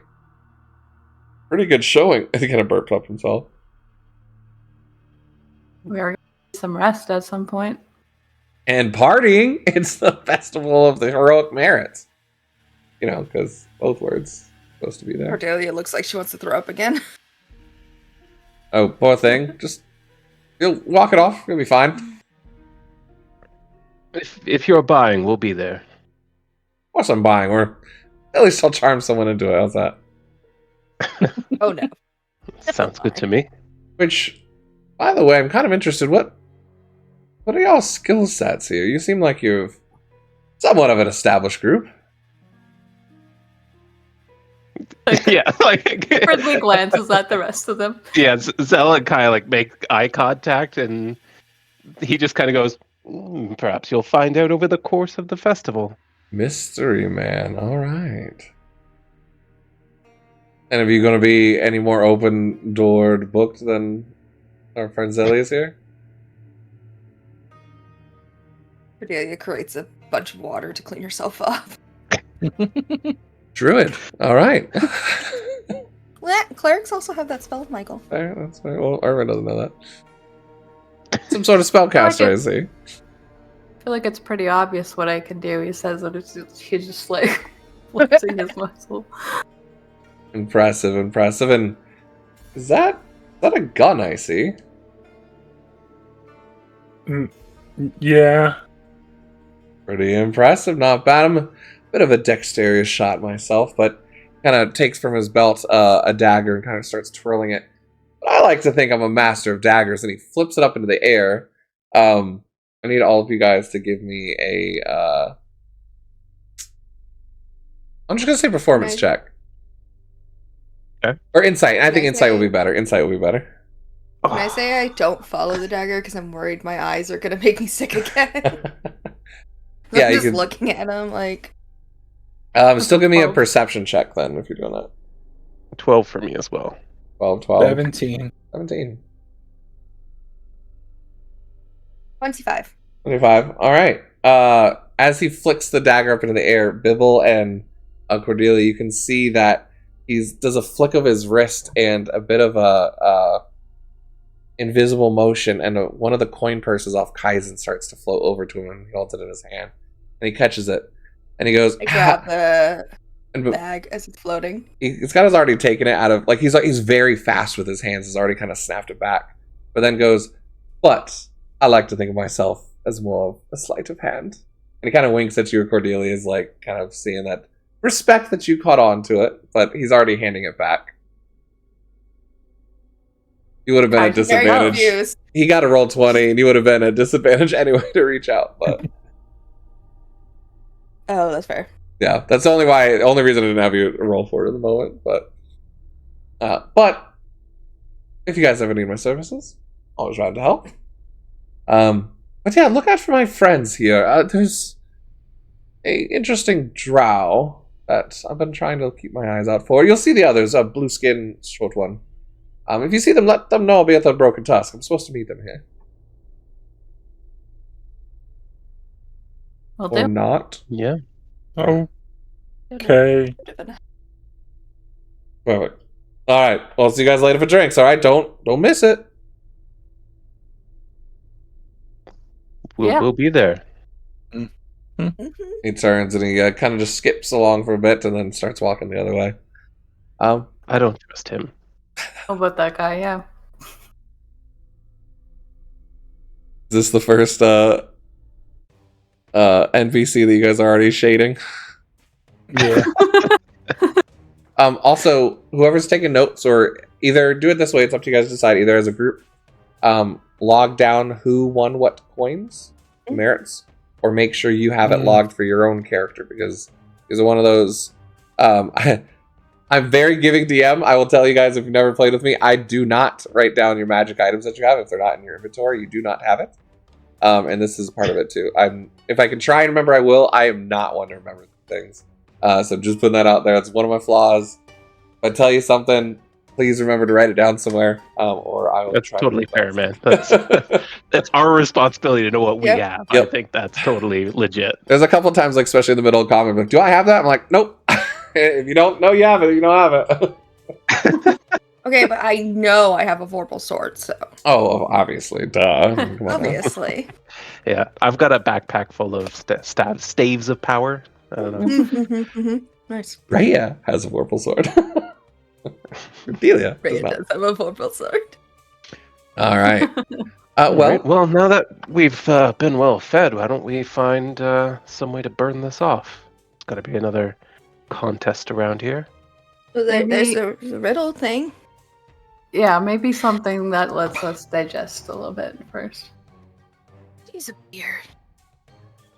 you guys kind of head down the street a little bit, kind of passing the Temple Deluxe in. You can, Do they have a thing out front in saying that there's like something to do there? for this one, A banner.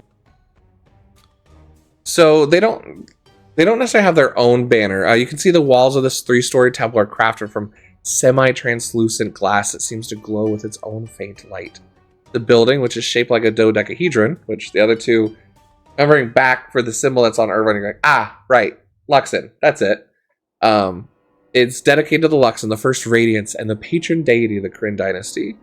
You can tell this is a bit of a government center here, and there's a bit of an adventuring board. Adventuring board at the moment is wiped clean. It does look like the last few jobs were taken. But it does seem to be kind of where the council of governance of Zhigao kind of take place. But you can see a lot of the banners, and this is kind of where you read how the festival is going to be going on. But it even describes as well that there's a special event for the winners of the teams that gain the most merit.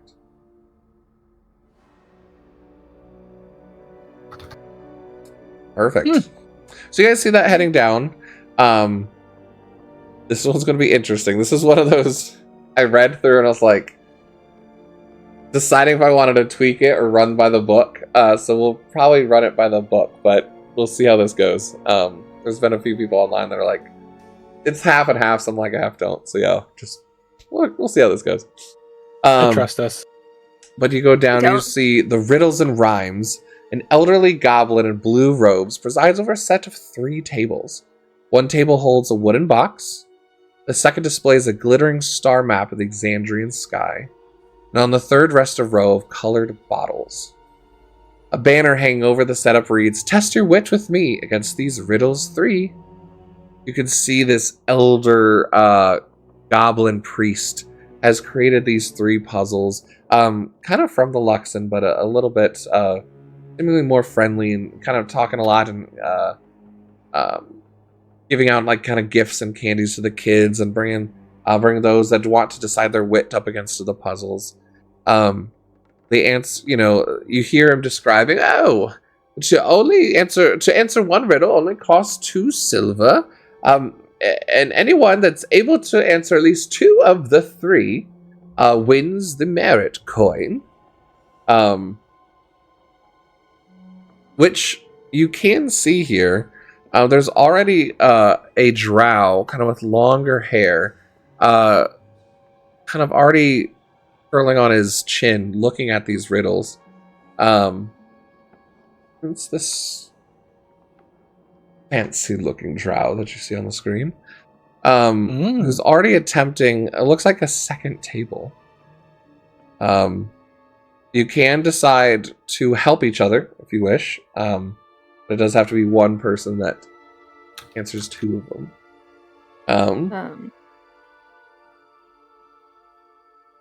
So who's the Cordelia's smartest gonna go of up us? to the guy and be like, "Are you Irving, friend? I feel like this is weird because he said he was looking for a fancy drow, and you look like a fancy drow." You talk so fast, one. I was concentrating. What was that again? Are you friends with a shaggy human guy named Irving? Irvin. Right. Friends would be not the colloquial term for it, I would assume. Not quite yet. That's fair. He said he's waiting for you at the inn. Fantastic. And he almost like waves you away already as he's going back to his notes, and he seems so preoccupied with this already that it doesn't seem like it was intentional, but it's one of those where it's just someone's more preoccupied that's like, fine, great, I don't really have time for this. They'll whispers to the rest of the group. Not friends, but didn't want to tell us the term. Do you think they're like... I was not going that. I was going with acquaintances. Yeah. He had a natural 1 perception. He didn't hear anything you guys were saying. But you do notice he's wearing the same sort of crimson color that Irvin had in his undergarments. It seemed like this adventuring group does seem to be a bit of a match group. They look like some sort of guild or something. Maybe they just know each other's work. Could be. Maybe they're in a similar situation as us. You just blew Cordelia's mind. You see a very puzzled look go across Zell's face. And he's like, and how would you define that situation? Haphazardly thrown together by cosmic forces tied to the moon, and also just a bit of bad luck. Well, that would be one way to put it, wouldn't it? I thought Grandma brought us together. That was the bad luck part. Yeah. Uh, Yeah, because of debt. Which were bad. Yes, so.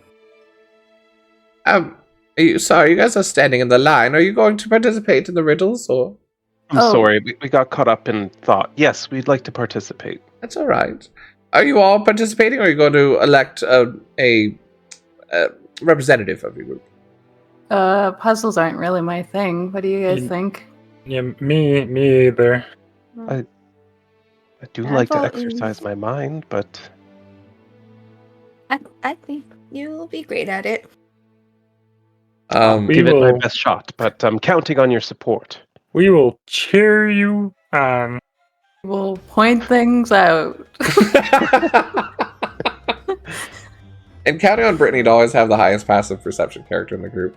Cordelia, I'm playing a wisdom character. you always What's do. I wrong love with it. You look up you? and this drow has flickered his eye back He's kind of eyeing Zelius as he walks up to the front table, almost in a curious, taking him in way, but then goes back to notes and stuff.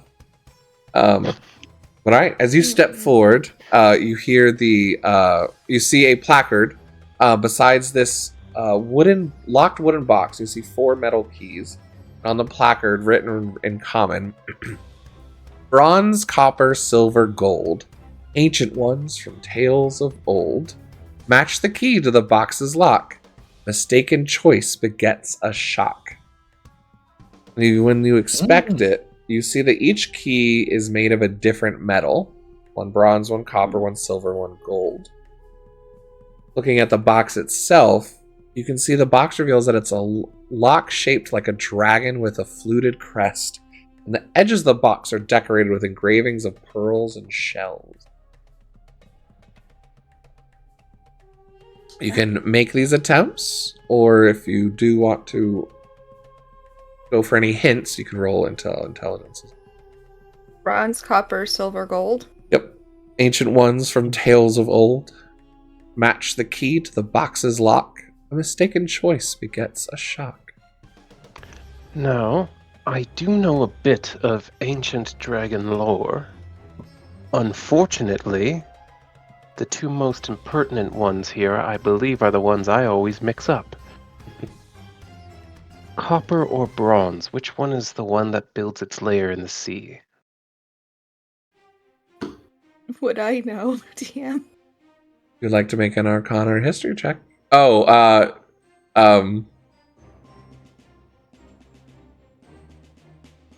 Go ahead and give me Arcana or History check with advantage. Okay. That's gonna be I'm gonna do Arcana because I'm proficient. 19. 19. Yeah, kind of taking a look at the aquatic decorations and the shape of the dragon lock. That's looking at it. It does remind you in the back of your mind that bronze dragons do seem to be the ones that typically settle in like a sea coastal area. You hear in your head a whisper, it's bronze. All right. Completely trusting my teammate, Zell will confidently pick up the bronze key and insert. And as you do, you kind of hear the click and a bit of like a static shock begins to kind of come into your thumb. As all of a sudden you remember, all right, bronze dragon's lightning. And as you turn it, it opens up. Oh, first try. Well done. Only the second one of the day to do it. And again, you see a flicker of the drow. Yeah, he meets the drow's gaze and like winks at him. He gives like a very respectful, just a kind of a nod of the bow. You see him kind of put up his hand, and the other goblin comes over and goes, "Oh, dear me, I'm so sorry. That's incorrect. I do think you should look again." No, still incorrect. He just turns and goes to the third table. All right, I'll move very to the second table. Frustrated. That was really good, Zell. All right. We did well as a team, I think. Yeah, you succeeded with not getting shocked by lightning, so that was fun. He resets the box and kind of like each one is kind of covered in a bit of like, I wouldn't say like a full curtain, but just enough of a divider so like others can't oversee the answer that you're looking at. But you head to the next one. This is the one of the star map of Exandria. It depicts the moons and constellations visible in the Exandrian night sky. Printed by this riddle, which seems oh so perfect for Zelius. 2 birds sit in a speckled field, one silver and calm, one scarlet with woe. Nigh all year the red one yields, the silver's illusions mischief, sheltering glow.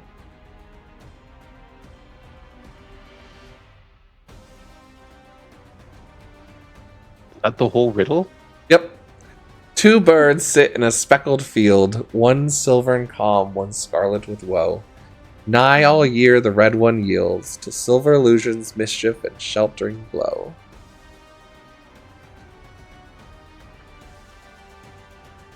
I don't. Are either of the moons on the star chart? They both seem to be, yes.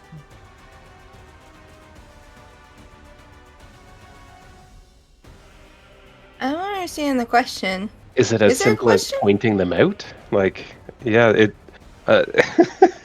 I am in the same boat as you. I'd like, what exactly are we solving here? It's the two moons. The riddle seems to describe the moons, yes, but is it as simple as just pointing to the moons? It can't be, can it? Is there anything about the chart we can The manipulate charts or don't use in any seem way? to be labeled. But you do see constellations in the two moons in the sky.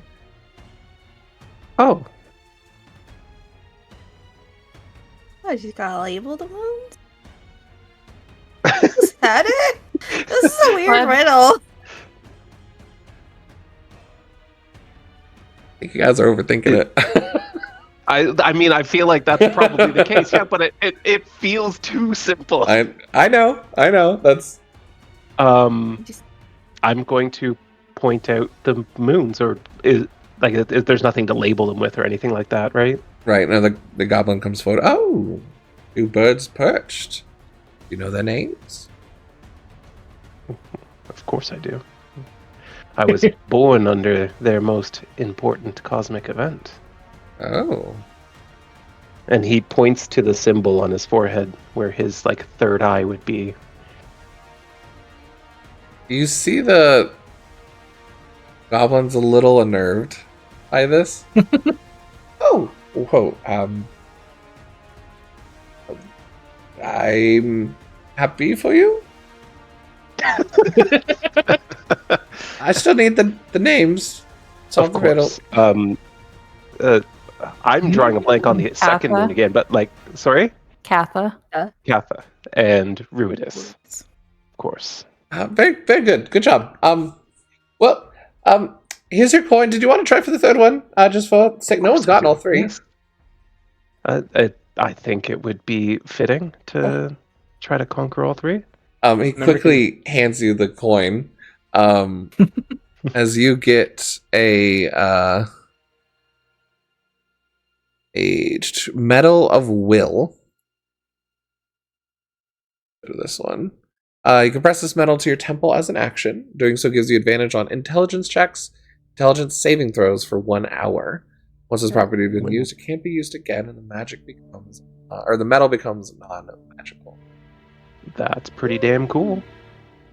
You see the drow on the other side, who had handed over his answer to the goblin, kind of looking at you a little both impressed and frustrated himself for not getting that one correct, but winning the third table and gaining the medal himself.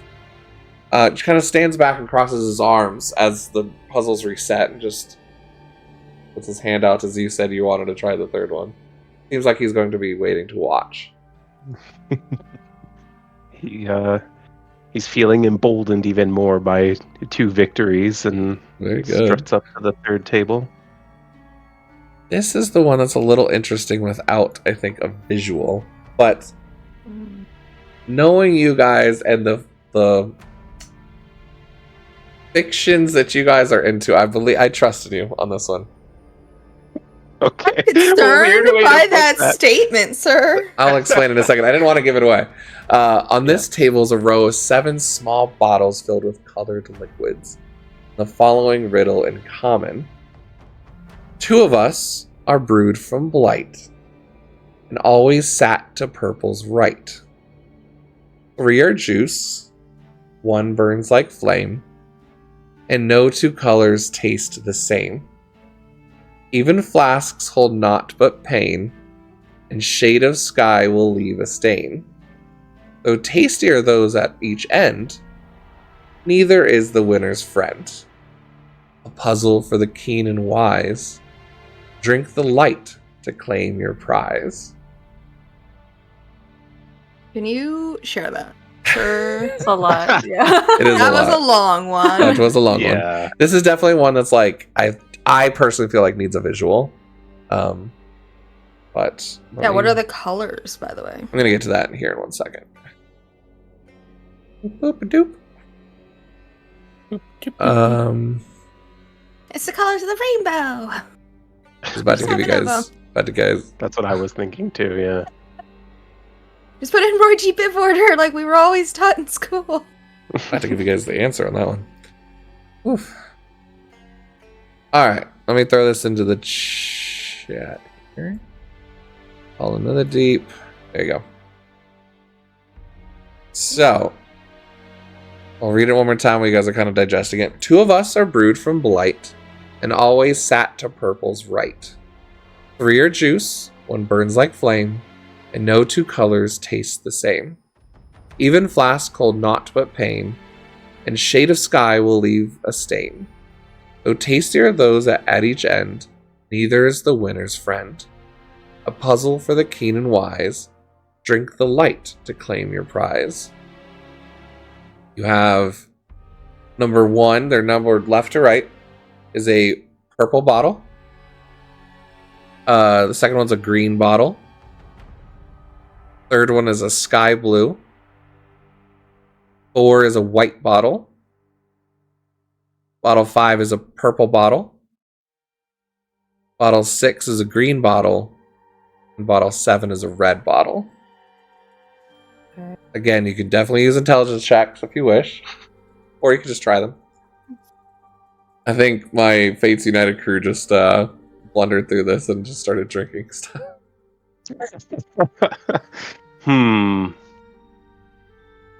Shade of sky void. You can definitely, this is one where you can get multiple hints as well if you wish to kind of be examining them. Definitely wouldn't say drink either to their right to the right of either purple bottle. Yeah. I feel like white, maybe? White is White- my instinct as well. White is an even number and says even flasks hold naught but pain. Oh. Yeah. The only 2 I have left after I've crossed out all the ones that says we shouldn't drink is sky blue and the second purple. Well, shade of sky will leave a stain. So then it's the second purple. That's all I can figure out. Because So cross red? out all the evens and the ones on the end. Oh. Well, you also have the Sleeves. first purple and second purple. Well, that's what I'm saying. It says But the first purple's on one of the ends, and the ends are no good. ends are no good, the evens are no good, sky blue is no good. That just leaves the second purple. I could be wrong if you want to make an intelligence check. But you guys yellow Probably the it. best intelligence. I'm going to trust you on this, Yeah, and this is Brittany, not Cordelia. I'm going to trust you, Brittany. I like the blue Oh bottle. no, Zell. it's terrifying. He's getting pumped up now. He just picks up the second purple one. You Opens begin it. to down No. it. And you kind of wince for a second as the crowd that had been like behind you suddenly gasps for a second. You feel warmth settle into your stomach. And for a second, your skin emits dim silvery light out to a range of 5 feet for the next minute. As you chose the glow bottle, as this is known as the glow potion in Jigao, right off the bat. Very well done. Very well done. I think everyone gets an inspiration for getting all 3 of those. Back up. Yay! Well done, team. You turn around Work. and the drow is even clapping kind of slow. He extends his arms like this and bask in my radiant glow. Kai's basking. Yeah. he's playing it up. He's being a bro right now. Bibble staring down the drow. Your cunning is a cut above that of everyone else in this backwater. Do you all plan on participating at the grand finale at sundown? Be interesting in testing my wits against you. I think you can expect to see us there. Where is it? Down by the coast, I believe. Down by the rocks.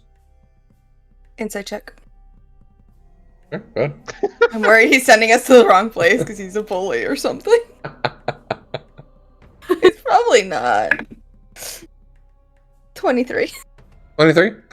He seems like he's telling the truth. It seems like he's so impressed not only by Zelius's kind of wits and like quickness to like get an answer or go for it, but also the rest of you for coming up and helping with the different kind of questions and stuff. It seems like he's telling the truth. Thank you, same to you. There's not too many here that I believe can run wits with me, but like I was wrong.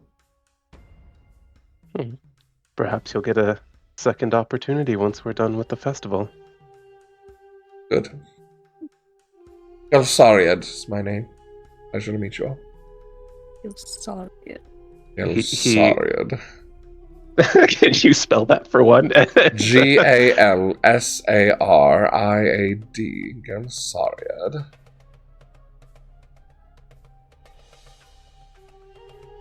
SARIAD? Sariad. Yep. And yeah, that potion was very, very similar to the one from Harry Potter and the Sorcerer's Stone. Yeah. I Yes. just didn't want to say anything to give it like fully away. Yeah. But it was like don't really, even really remember similar that, to be it. Yeah. honest. But Good Zell job, extends guys. a hand. Zelius Ruptus. I just did a simple detect magic on that one, so I'm actually quite impressed at your quickness to find that answer. Well, it's a simple matter of elimination. You Deduction, dear Watson. take away what you don't want, and then you know what you do want. What do you want, Zelius? Well, that is the platinum piece question, isn't it? Mine's simple. More knowledge of the arcane, all that matters. Well, we have that in common, at least. Good. Well, good luck for the rest of you and the rest of yours. I should probably find the rest of my party and see you at sundown. Indeed. Fairly well. He'll begin walking off in his direction. Doesn't seem to look back one bit at your group. Once he's out of earshot, Sal's just like, so was I doing flirting right? No, He was impressed with you. That was really good, yeah. Yeah. Yeah. That was my first time. Quintel, you seem like an old pro. Not My heart old. beating young so pro? fast. I can't. Does this always feel this way? I feel hot. Yes. I've been sweating for like 2 days, so yeah. You guys are sweaty. All right, Irvana Gelsariad is spoken for. Good to know. Good job, guys. Welcome to Call of the Netherdeep, the dating show game where all of our characters are going to just Are pair you off. telling me? I Are you telling mean- me it wasn't built that way? We have Yeah, is this not the intent? I thought the goal was to find a romantic partner and to Yeah, we're actually not. they're not playing called D&D, we're playing a rivals for dating sim. anything. No, they're just love mates. That's like Baldur's Gate. They're love rivals. They're love That's all. rivals. yeah. Yeah, We've got 6 Meg's new got it. pieces we're allowed to use. And if you think so- about it, there's there's a few left, but there's one that's a blue female from close to Nicodranas and a short one that would be perfect for Bibble. But just saying, they seem to end up pretty well so far. Wait, was the blue one the one Raichi played in that one shot? Yeah, I think so. Yep. Oh, I love that character. It was really fun. But yeah. She's still listening. So you guys have the rest of Shigao. Are you guys good to keep on playing for a little bit, or do we need to end it? I have I'm- nothing else in my life right now, so Are we good for like another hour then? What do you guys think? We're both on Yeah, it's 3-day gonna- weekends. Ooh. let's go run to the bathroom real quick. Yep, go for it. So it's up to you guys if you wish to split up or if you wish to stay together as a group kind of for the rest of these events. But as you kind of get to the edge and look around, you can see various events going on. There are You did the best pie. There's a Mhm. one-shot solution. Seemingly, that's J2. A maze constructed in the jumble. You could try and get through the maze. J3. Should have been a minotaur. What is that? I should have been a minotaur. Should have been a minotaur. The Good time, it's a maze. Ifolian plunge. You see a rusted spear that's off of the dock. Everyone's swimming as fast as they can to test their speed and skill. I think I would be good at that one. I think either of you two would.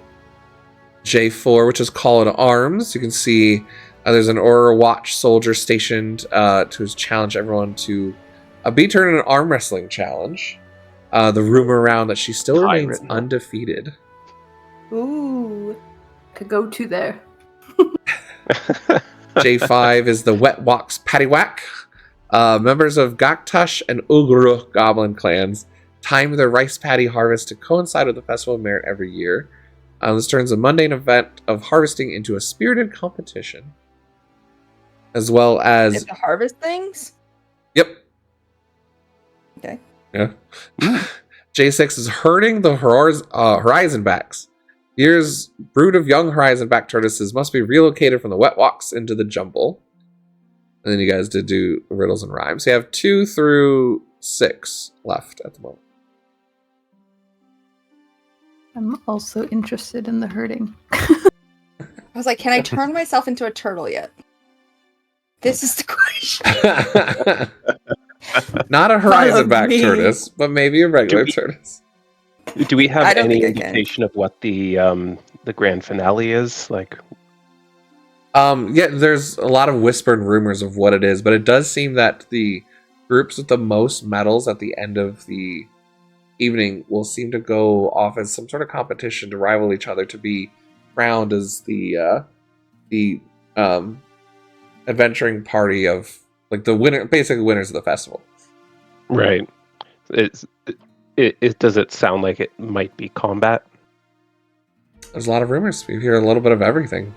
That there's Fair enough. arcane. Fair No, enough. it's a hand-to-hand fight. No, it's another wit of riddles. I think it's another meat pie contest. I'm just trying to gauge how much of my arcane resources I can commit to some of these. That's fair. That's fair. But yeah, it's at this point it's hard to tell. But it is in the same day, so it's not like It is in the same day. Yep, it'd be Okay. wrapping up sundown tonight.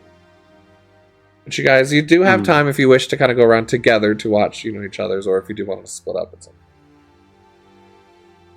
I think we're better together, guys. I think supporting each other has been working really well for us. I always hear splitting the party is bad. Here's a question. What do turtles eat? Because I could turn to food, and then they could chase me. also true. Could always just ask them. Finally found it, Agatha. Turtles eat jellyfish, I think. Oh, I can't turn it. So this No is swimming yet. Agatha Silverspoon at the Unbroken Tusk. Love it. Really fun. I don't think there's anything else. Well, where first then? Okay, so we have a maze, swimming contest, arm wrestling. I think the goblins just set this up so we do their work for them, but there's harvesting. Swimming. There's swimming contest. Oh yeah, you're a tortoise. Yeah, You got this, man. yeah. So then I do can it probably turtles. save myself a spell slot by not doing the swimming one, since we have two strong competitors in the party. Yeah, and I can't swim. Well, let's check out the swimming one, and then we definitely have to go to the arm wrestling one, because Kai is such a strong young man. I say we do them all. This is fun. When Zell says that, Bill will go over and like squeeze Kai's arm. He just kind of like lifts you up a little bit off the ground, a little bit, and then sets you back down. Oh, But do you do the same to Kaizen? You do the same to Kaizen? Yeah. Kaizen, Well, for yeah. the first time in your life, and surprisingly coming from a smaller statue person, you feel yourself being lifted up just the same. Seems that Bibble's got some hidden strength almost as equal to yours. Alright, let's go swimming first. Or you guys can. We're going to J3. Mhm. Perfect. All right. What's that, G2? Oh, the maze. Okay. All right. As you head down there, you kind of walk past this maze, kind of looking at it. It seems that there's a Air Cochrane flying about, diving down to capture some of these people going through the maze. Kind of dropped off in the water. But you head down the pier, and several people are gathered at the edge or the middle of the piers, arguing among themselves and venting their ire at a spry goblin who responds to the anger with an amused expression. Suddenly, a brash voice cuts through the chatter, and a blue-skinned woman pushes her way through the crowd and stands protectively in front of the goblin, yelling, "She's not gonna say it again! If you're here with a team, only one member of your team can participate in the challenge. The rules are clear and you can't handle it. Get off the pier!" After a couple seconds, a small group of people begin to quietly murmur among themselves.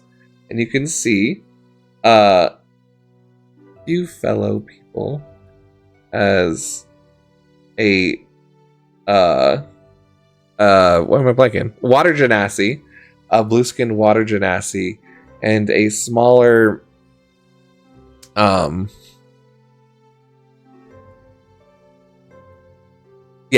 a smaller goblin standing there alongside her, and I can't get them over top of each other.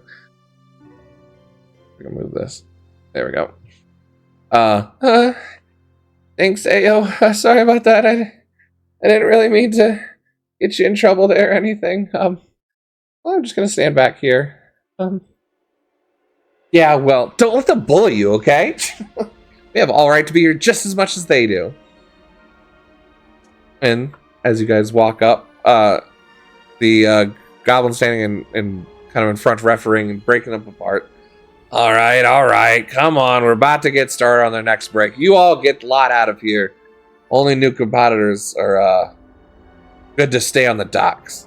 Some of them kind of grumble and walk away, and the water genasi, the one that the little one called Ayo, is just kind of standing there gleaming at him. Yeah, that's what I thought.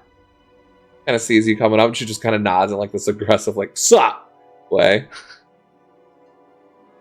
Oh. She's wearing a crimson robe, and he's wearing a Luxon with the same crimson undergarment that you saw Irvin and Gassariad wearing. More friends. Oh. Your friend is looking for you at the inn. Irvin and Gelsariad. Which you can see as the crowds. Gassariad's already standing there. He seemed to have been a part of this argument. Look, I just offered to cast Longstrider on you. If you don't want any help, then fine. I don't need your help, Gassariad. Oh, yeah, he's right here. He already found us. Oh. Irving's at the inn. Oh! He just wanted to tell people. He's not paying me, though. I should probably get money from him for it. Well, you hear that, guys? Irvin's here. That means we're a full group now. Gassariad just kind of rolls his eyes. If we needed him. Alright. I don't know. I haven't met him. Maybe give him a chance. Is he alright? Yeah, we traveled here with him from Nicodranis. Oh, Nicodranis, shut up! Cool. That's pretty neat. And he kind of waddles forward. I'm Dermot. It's nice to meet you all. I'll just... What? Alright. Would it be nice with the competition after the competition? Sorry. It's fine. Hi. Ayo. Pleasure to meet you all. But, I'm gonna beat you all, so... Swimming. We've got some strong swimmers. Water Next to genasi. Turtle. Come on. Turtle. You, want to put a little bet on this one?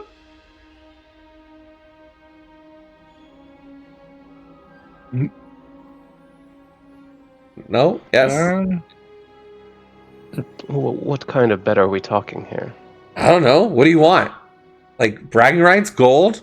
Buy drinks later? I don't care. I just want to win. Wouldn't it be funny? He like leans into the others. Well, wouldn't it be funny if they ended up paying for drinks after what Irvin said? Mhm. Drinks sound good. I could go for one now. Perfect. Yeah. Whichever of our group wins owes drinks for the first, I don't know, 3 rounds of the night. Seems reasonable. Sure. Perfect. Okay. You guys ready to go or not? It's 5 silver each. I don't really care what else you bet. Yeah. Which one of you is going to have the best chance? What is the contest? Is it speed? Is it distance? Is it like what? Your challenge is to swim upstream through the rushing waters of the Efolan to reach a rusted spear sticking out of a rotten wooden post. Then bring the spear back to the dock.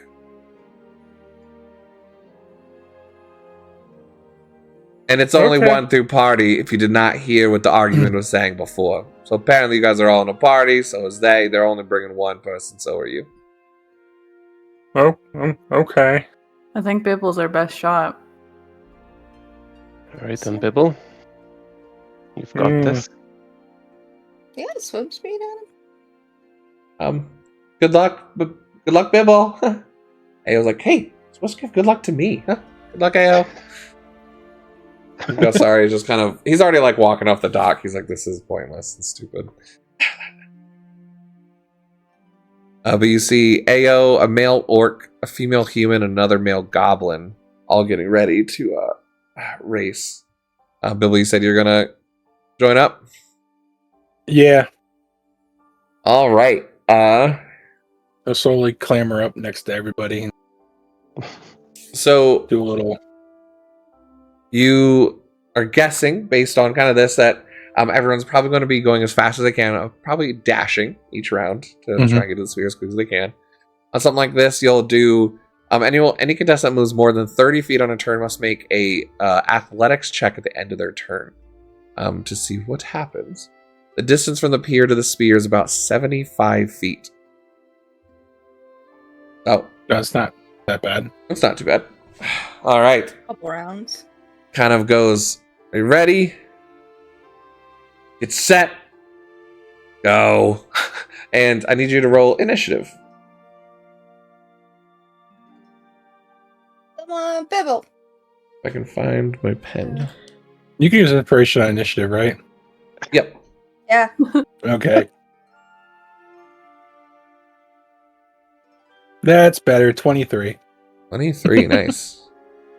We're going to go ahead and pull up my notes page real quick. Alright, Bibble. She got... Right. Ayo. Oh. Right underneath. Human. And they both did pretty shit. Alright. As the kind of clap goes off to start, the orc and the goblin seem to get a pretty bad start. Bibble, you kind of fly into the air and dive down quickly into the water first. Ayo right at your feet, and the female human not far behind either. Real quick, Bibble's gonna stay underwater the entire time because I can hold my breath for an hour. Perfect, I love it. All right, so are you dashing this turn? Yeah, I'll dash. All right, go and give me an Get me athletics check. 60 feet.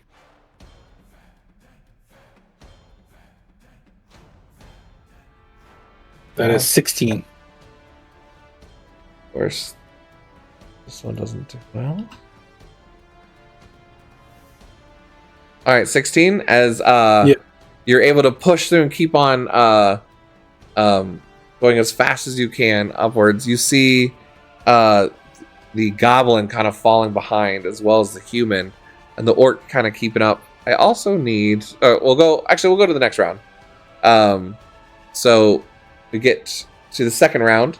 This one will be getting to the spear itself. Go to roll me athletics. Well, if it's 75 feet, I already went 60. Yeah, Because if I dashed, so right. I don't need to go. So that's over right. You don't 30 need to here. use. Yeah, if you don't want to use We the do dash, have to that's get right. it and go back, right?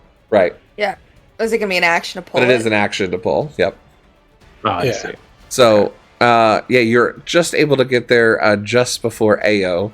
As you look up, you need a strength check if you wish to grab the spear. Okay. Let's go, Bibble. Come Do on. it. Nope. That's a 5. Oh no. Can I give him my advantage? Nope, you're way too Nope. far away. Bibble, you're kind of standing on this rock, pulling up as AO comes up right above you. Thanks, buddy, for keeping it warm. And she goes just barely. Is able to grab it and yoinks right out of your hand as she's gonna jump back into the water. Can I cast silvery barbs?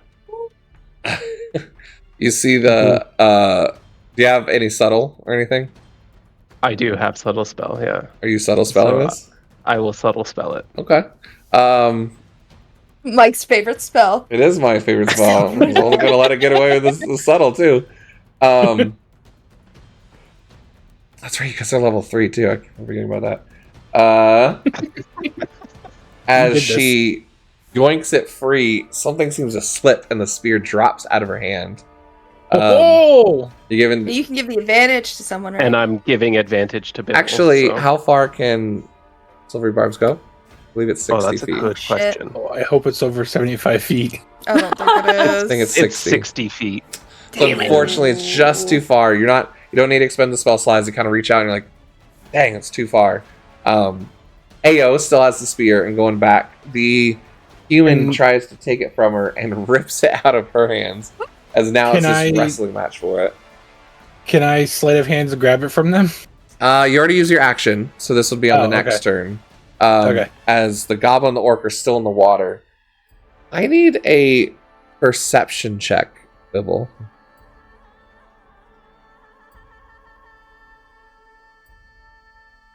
Seven. All right. They with the dice ticket. Roll dice. Roll dice. I need the They're both other. the same on physical dice. I need the other 3 to roll me perception checks, as well as the rest of the 3. You guys are so focused on the spear that you're already trying to catch AO as she's starting to swim back. Natural 20. 26. 5. 20, but not a natural 20. Okay. And Kaizen 5. 5. Yeah. Whoa! He almost got the spear, but he missed. Cordelia and Zelis, you see suddenly the goblin get yoinked under the water as something has pulled it down deep. Round 3. AO technically would be in the lead, but not by much. But she doesn't have the spear anymore, does she? You said the human. I'm sorry. snatched it from her? Sorry, you're right. You're right. The human has it first. The human's gonna try and go, dashing back about halfway, Mhm. and looks over at this orc who seems to be yelling something. You go ahead, Bibble.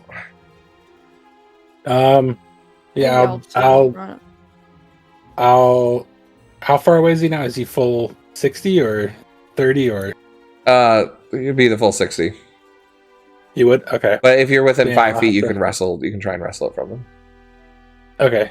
So I'll have to use the dash action to get it from him now. Yep, that's I don't fine. have an action to try to wrestle it from him. So it's not an action to wrestle it. It's just it was an Oh, action okay. to take it from them. But once you're within 5 feet, you can wrestle it from them. That's why everyone else had a chance to wrestle it. as Oh, well. okay. Can I sleight of hand it from him? Be in athletics. Would be you're ripping Okay. it from them. Yep. He Okay. knows you're all there. Fortunately, That is a 13. 13 against a 19. Unfortunately, as you try and pull the spear, the human's able to get That's it past. within 60 feet now, though, right? Yeah, we're It we're is if he 15 wishes feet from the over. dock. Wink, wink. Yeah, I will silvery barb that one then. Sure. Can I get to the person who's like running and be like, there's something in the water pulling someone under? Oh, that must be the sharks. And the human is now letting go of. He's like, "Yeah, there's sharks over there," and the orc's like, Shark! and goes to dive down. And you start seeing like reddish in the water as this goblin is underneath. Oh, that Um, sucks. Bibble, the human dropped But the spear. What The are you human doing? dropped the spear. Mhm. I'm grabbing the spear. Okay. Ao comes up, sees us for a second, sees you take the spear, and starts kind of careening it towards you. She's gonna attempt to take the spear from you. What did you roll? What am I? Athletics or strength? Athletics. Okay. Zealous, did you give the advantage to anybody after the silver barbs? Well, I'm confused. Did that happen, or did the guy drop the spear? Because we So didn't really. So he re-rolled to a 1, so he dropped the spear. But you also give I the, see. you get to give the Okay. advantage to someone if you wish. All right. Then yes, I'm Oh, giving wait, it. I still had advantage from the first time you did it. No, No, I The only first did one it didn't one count. time. Oh yeah. Okay. Only this was time out of counts, but you range. do have advantage. Rolling that again. Even worse. Oh, What was the first roll? 9. The second one was an 8. Ao rips it from your hands, and you see her, knowing what's happening, starts booking it, or like it looks like they're about to book it towards the pier. Bibble, you also hear that there's sharks in the water, and it looks like one's hurt. The rest of you, now seeing what's happening, do you wish to do anything about the sharks or interfere at all?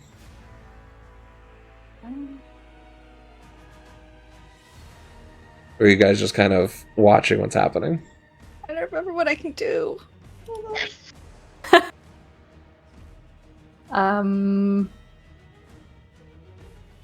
Not Does sure it I look can. like? Sorry, go ahead. I'm just saying I'm not sure there's anything I can do about these sharks. So right now it looks like one of the people is getting attacked by the sharks. The goblin's been Currently? brought down underwater. Kind of, you see a couple times as they splash back up, but they're bleeding from a shark bite. Okay, I'm like gonna they're jump being in bit. then. All right, you jump in. You easily make your way to this. There's 2 sharks. So the first shark that's right on the goblin. What are you doing? Kai's gonna jump into the water, cast Speak with Animals on himself as he does so, kind Okay. of channeling his innate energy. And he's just gonna like make a beeline for this struggling goblin. And he's gonna try to talk to the shark. I'm gonna make you talk as a shark, Mike. I was not expecting that, but I love it. All right, what do you say to this frenzying shark? We've all Has he- seen Shark Tale. We know how this. But as he goes in, I'm gonna just I'm gonna use my wild shape to do the shell ability and give Kaizen a +2 to their AC. Ooh. Ooh, thank you. What ability is this? It's one of my wild shapes from Oh, right. class. Perfect. How does this look as you're casting this wild shape? You see the Uh, druidic magic forming from Cordelia as you jump in. It's just like the water gets like creates like a barrier around you, so it's even harder, and it's just like it's harder. It just feels like hard water. I don't know how to describe it. It's not ice. Yeah, There's just like a solid force of water. you around can me. almost see this as like the water kind of forms almost like coral-like shapes kind of hardening around you in this water kind of barrier, and you feel a lot more protected in the water. What do you say, Kaizen, to the shark? Say, hey, let him go. That's a small snack. There's one over there, and he like points to the end of like where the like staff was being taken from. Is it gonna kind of try to trick the? Food! Easy food to eat! Food! Go ahead and give me a deception check or intimidation, Oh. I guess. No, deception, because they're not trying to intimidate it. Deception. Yeah, Come on. I got an Kai. 18. Smart as a shark. Easy food! Easy! Kind of flies away. The second shark is still tailing. The second shark seems somehow a little bit wiser. to this and seeing that food as well. and begins to charge in towards you. Oh shit! That's going to be an 18 to hit. That does hit. Oh. You take 9 points of piercing damage as it bites into your thigh, kind of shaking a bit, and then kind of begins to circle around you again. The goblin is now free for a second as they're going to begin swimming off at half speed back towards the pier. The human kind of coming over to help. It does seem like you've gotten the goblin at least a moment's reprieve. The shark is now on you. Zealous, you don't... Well, you did your silvery barbs on that turn. Really did that. Bibble, are you going after AO or are you seeing Oh, no, I'm Kai's going in for the trouble? spear. Okay. Wait. Kai's in trouble, right? Yeah. Shit. Maybe. We'll see. I mean, Kai's No. probably fine. He trusts that she can handle herself, and he'll go for the spear. Okay. Go ahead, and she's 15 feet from the dock, so if you fail this one, she'll probably make it. Go ahead and swim up, and you can attempt an athletics roll.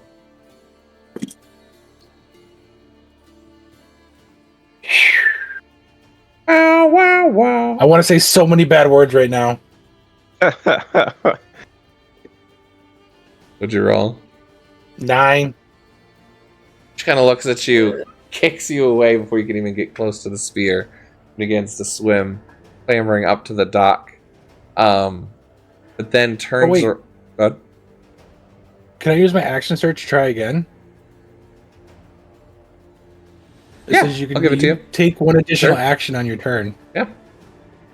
Okay, so then he'll reach again with the other arm. Gonna get like turned around, and then in that current, you kind of jut forward again. Yeah, go to re-roll it. Come on.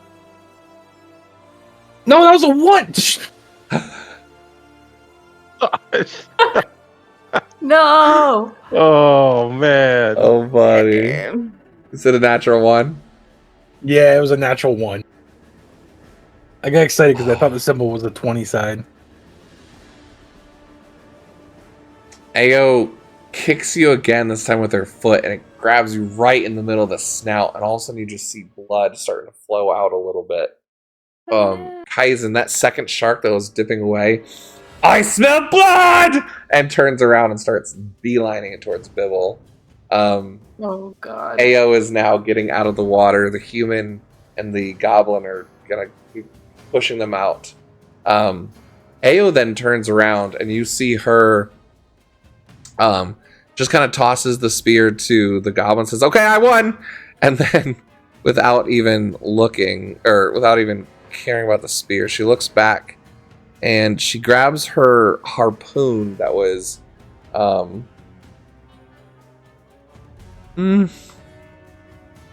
actually, Would she care?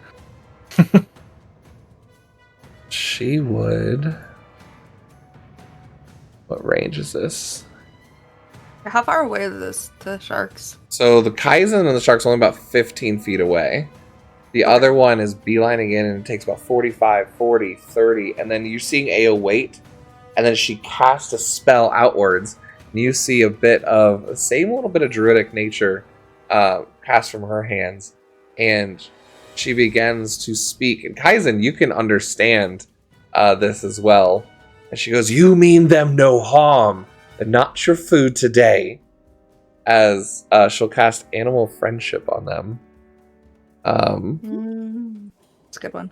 And they both kind of slowly calm down and begin to kind of go past you, Bibble, past you, Kaizen. You guys seem like you're able to get passes, almost just kind of throwing out fish past you guys into the water. You both are able to make it back if you wish. How Yeah. deep is the water? The water, I'd say it's about 15 to 20 feet deep. Okay.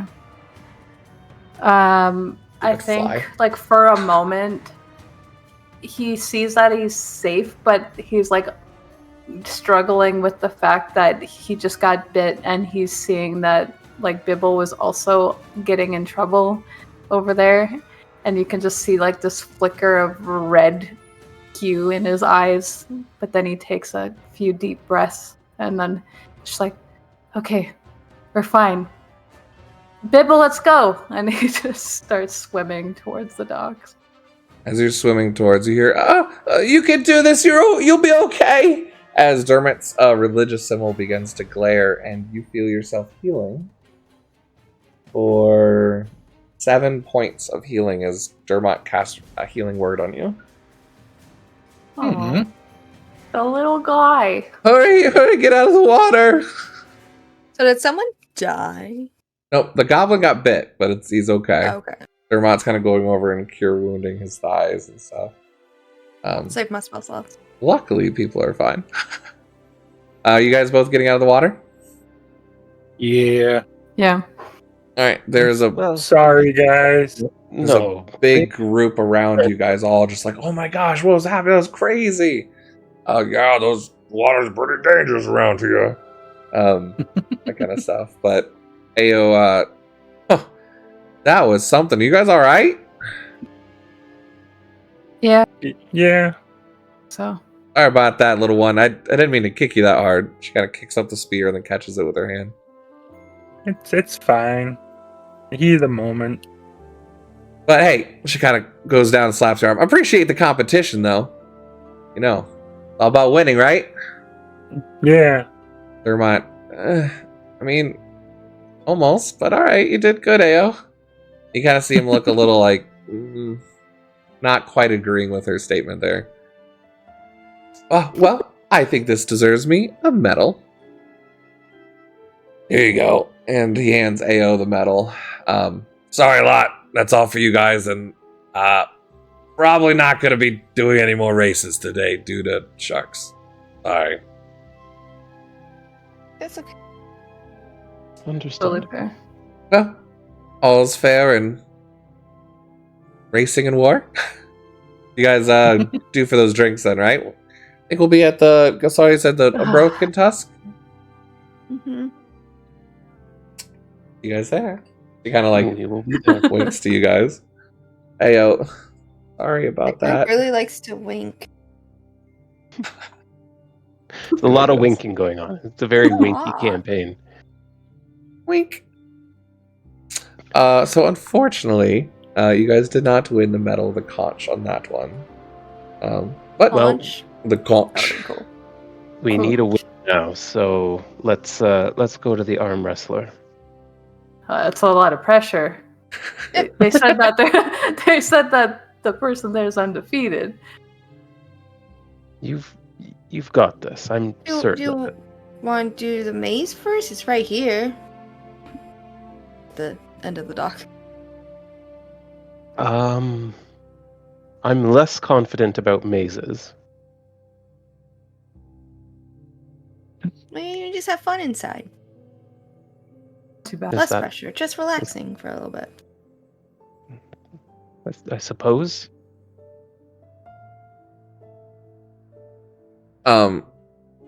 As you're walking up, you see Dermot is kind of going up to a much larger orc figure wearing the same sort of crimson robes that you guys saw before, standing there, just kind of like brewing a little bit and just kind of nods to Dermot. And you see Ao kind of already walking back, catching up to Gelsariad.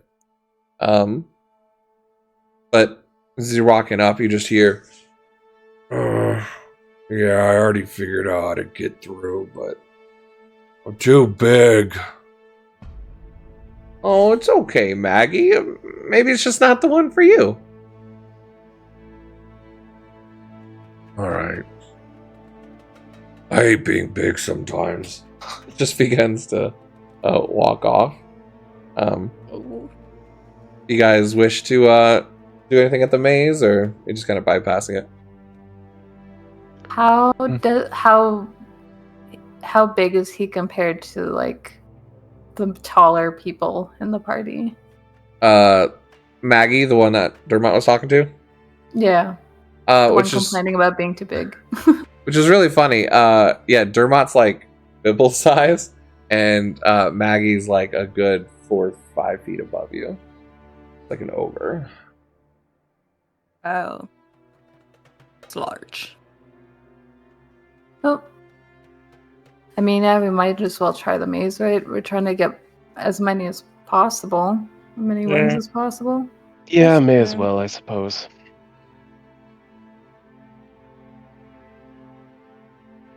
Alright, let's go.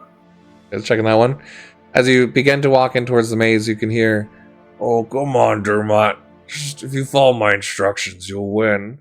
"Oh, I'm sure even with your instructions, I'll get to a dead end, but I guess I could try." And it looks like Dermot's going to enter this one with you guys. But near the entrance to the festival grounds, a maze has been constructed out of 4-foot tall walls of wooden planks lashed together with ropes propped up between sandbags. Banners are hung over the openings to the maze, signifying the entrance and the exit. The passageways of the maze are 5 feet wide. Off to the side, a tan-feathered Aarakocra sits on a chair 30 feet above the ground, giving him a vantage point where he can see the whole area. A small crowd is cheering on and heckling the people inside. Near the entrance, and yeah, you already saw the ogre and all that. Oh, right. But you can see that the Aarakocra kind of comes down, and well, actually, before this, as you guys are walking in, you kind of get to the point where Maggie is, and some of you can see portions of the maze. If you want to attempt a intelligence check to try and study the maze and remember how to navigate it. May as well try, I guess. Now, are we able to all do this together, or only one of us at a time? It seems like you guys will be doing it. You can all do it, but you'll be like alone doing it. You won't be together doing it. Okay. That is a 17, actually. General intelligence. Or investigation's fine. Either way, it's a +0 for me. 16. Nice. Investigation. You said investigation. Yep. Okay. 13. 13. Guys, and you're doing this as well, or nah? Cordelia Zellius, you kind of look at it and be like, all right, I think you think you've figured out, you feel like you'd have advantage on your checks. As Bibble, was it left? Was it right? As you kind of already kind of forgot to remember some of the more dead end routes, unfortunately. But it costs 3 silver to participate, if you wish. And who wants to go first? Yep. I am happy to make an attempt. You do What do I have to notice roll? that you see that Sharpwatch is looking out and sees someone who's made it to a dead end, swoops down to try and pull them out of the maze. So it does seem like there's both intelligence to figure out where to go, or like investigation as well, or survival to figure out where to go, as well as a way to like not be seen. There are a couple different skills in this one. So Zealous, you step up. Yes. All right. Go ahead and give me a wisdom survival check as you walk in trying to find the first maze, and you're turning left and remembering then a right, a second right. Oh, I have advantage, right? You do have Did you advantage. say that? Yep. Okay, good, because that was a 4, and that is an 18. 18. Nice. Yeah. As you go through this, on the first shot, you like think you're about to go to a dead end area. You're like, no, left, and you head the other direction, make it into the exit. So you're able to make it through in one go. Woo! Wow. Yeah, see, I told Dermot. Oh, Dermot, I told you it wasn't that hard. As Maggie's clapping for you, this thunderous booming of claps. Says you, Maggie, but all right. You've always had good eyes. You're very perceptive. Who's going in next? I'll go. All right. Give me a wisdom saving throw or wisdom survival roll. Sorry. And I have advantage. Yep. That's gonna be a 21. 21 easily, even quicker. You're able to kind of bounce through the maze and find the exit.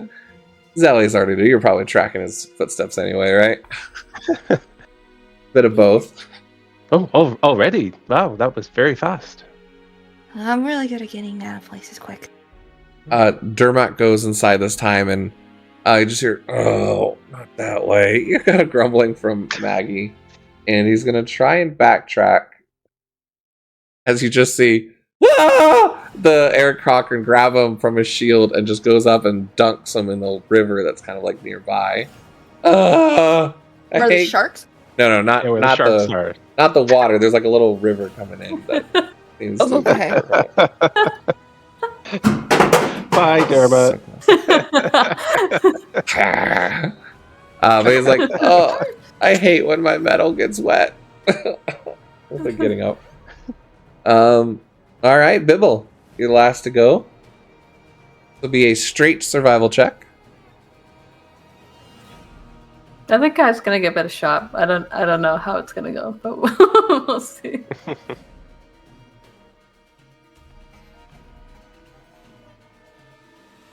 You're muted, Abe. 11. 11. You go and you're like, okay, what did they say? Left, right? No, left is always right. That's it. And you start going down this path to the left, and you find yourself on a dead end. And you hear a ooh from outside, like the people cheering you on. Oh no. You hear an Acrocran scrawl. Give me a stealth check to try and back up out of this dead end before the Acrocran can find you. This is 4, 5, 6, 7, 9, 10, 11, 12, 13. As Roll the same in real dice as they do as virtual dice. just stepped out of the dead end part of the maze, like, whew, you suddenly feel the of the talons grab you from the back of your shell, just like you saw with Dermot moments ago with his Luxon shield, and take you as you get dropped right next to Dermot, splashing him again just as he had dried off everything. You did pretty good, Bibble. That's your name, right? And he goes to like help pick you back up. Yeah. You're Dermot, right? Yeah, that's my name. It's nice to meet you. Nice to meet you too. Your party did pretty good. You did really good too. And he does prestidigitation, start drawing you off a bit. Aw. Thank you. You're welcome. Okay. And just kind of turns and starts walking away. Perfect. Kaiser, you said you're gonna go as well? Yeah, I'll give it a shot. Okay. Give me a survival roll. That And remember, would this is be- 3 silver to everybody. Yeah. 17. 17? Yeah, as you're able to go through, not as quickly as Cordelia, but almost just as, all with the right turns, just like Zelly, so you're able to make it out in one turn. Oh, nice. Cool. Cool. Awesome. Yeah. I did Yeah, but I guess mazes aren't so bad after all. Easy win. It's relaxing. So we each get a medal for that one then? If we all did it Yes. separately? Yep. You get the Medal of the Maze. This little Ooh, it's got booger picture. here. Yeah, it's just got a picture. When you use an action to trace the mage inscripted on the medal, you gain advantage on wisdom checks and know the quickest route to the end of any non-magical path or maze for 1 hour. I feel like that's gonna come up later in game. I don't know what you're talking It's about. such a specific item. I don't know what you're No. talking about. Cordy and Kai. All right. They kind of cheer you on, and Maggie kind of, good job, everybody. That was really good. That was quite impressive by you guys. Well, thank you. actually wasn't as complicated as I was expecting. Yeah, it's a pretty easy maze. It looked fun though. Are you upset that you didn't get to take part? You know, Dermot says sometimes it sucks to be too short. I think it sucks to be too tall sometimes. Zell's actually kind of moved in this moment. And so he puts a hand on her shoulder, or like bicep maybe, because depending on height. What if I could make you a little bit smaller so you could do it? Really? That'd be Yeah, the nicest thing everyone's ever done for me. Aw. I was hoping to save my magic for the end, but No, it's fine. It's just a stupid maze. You save your magic.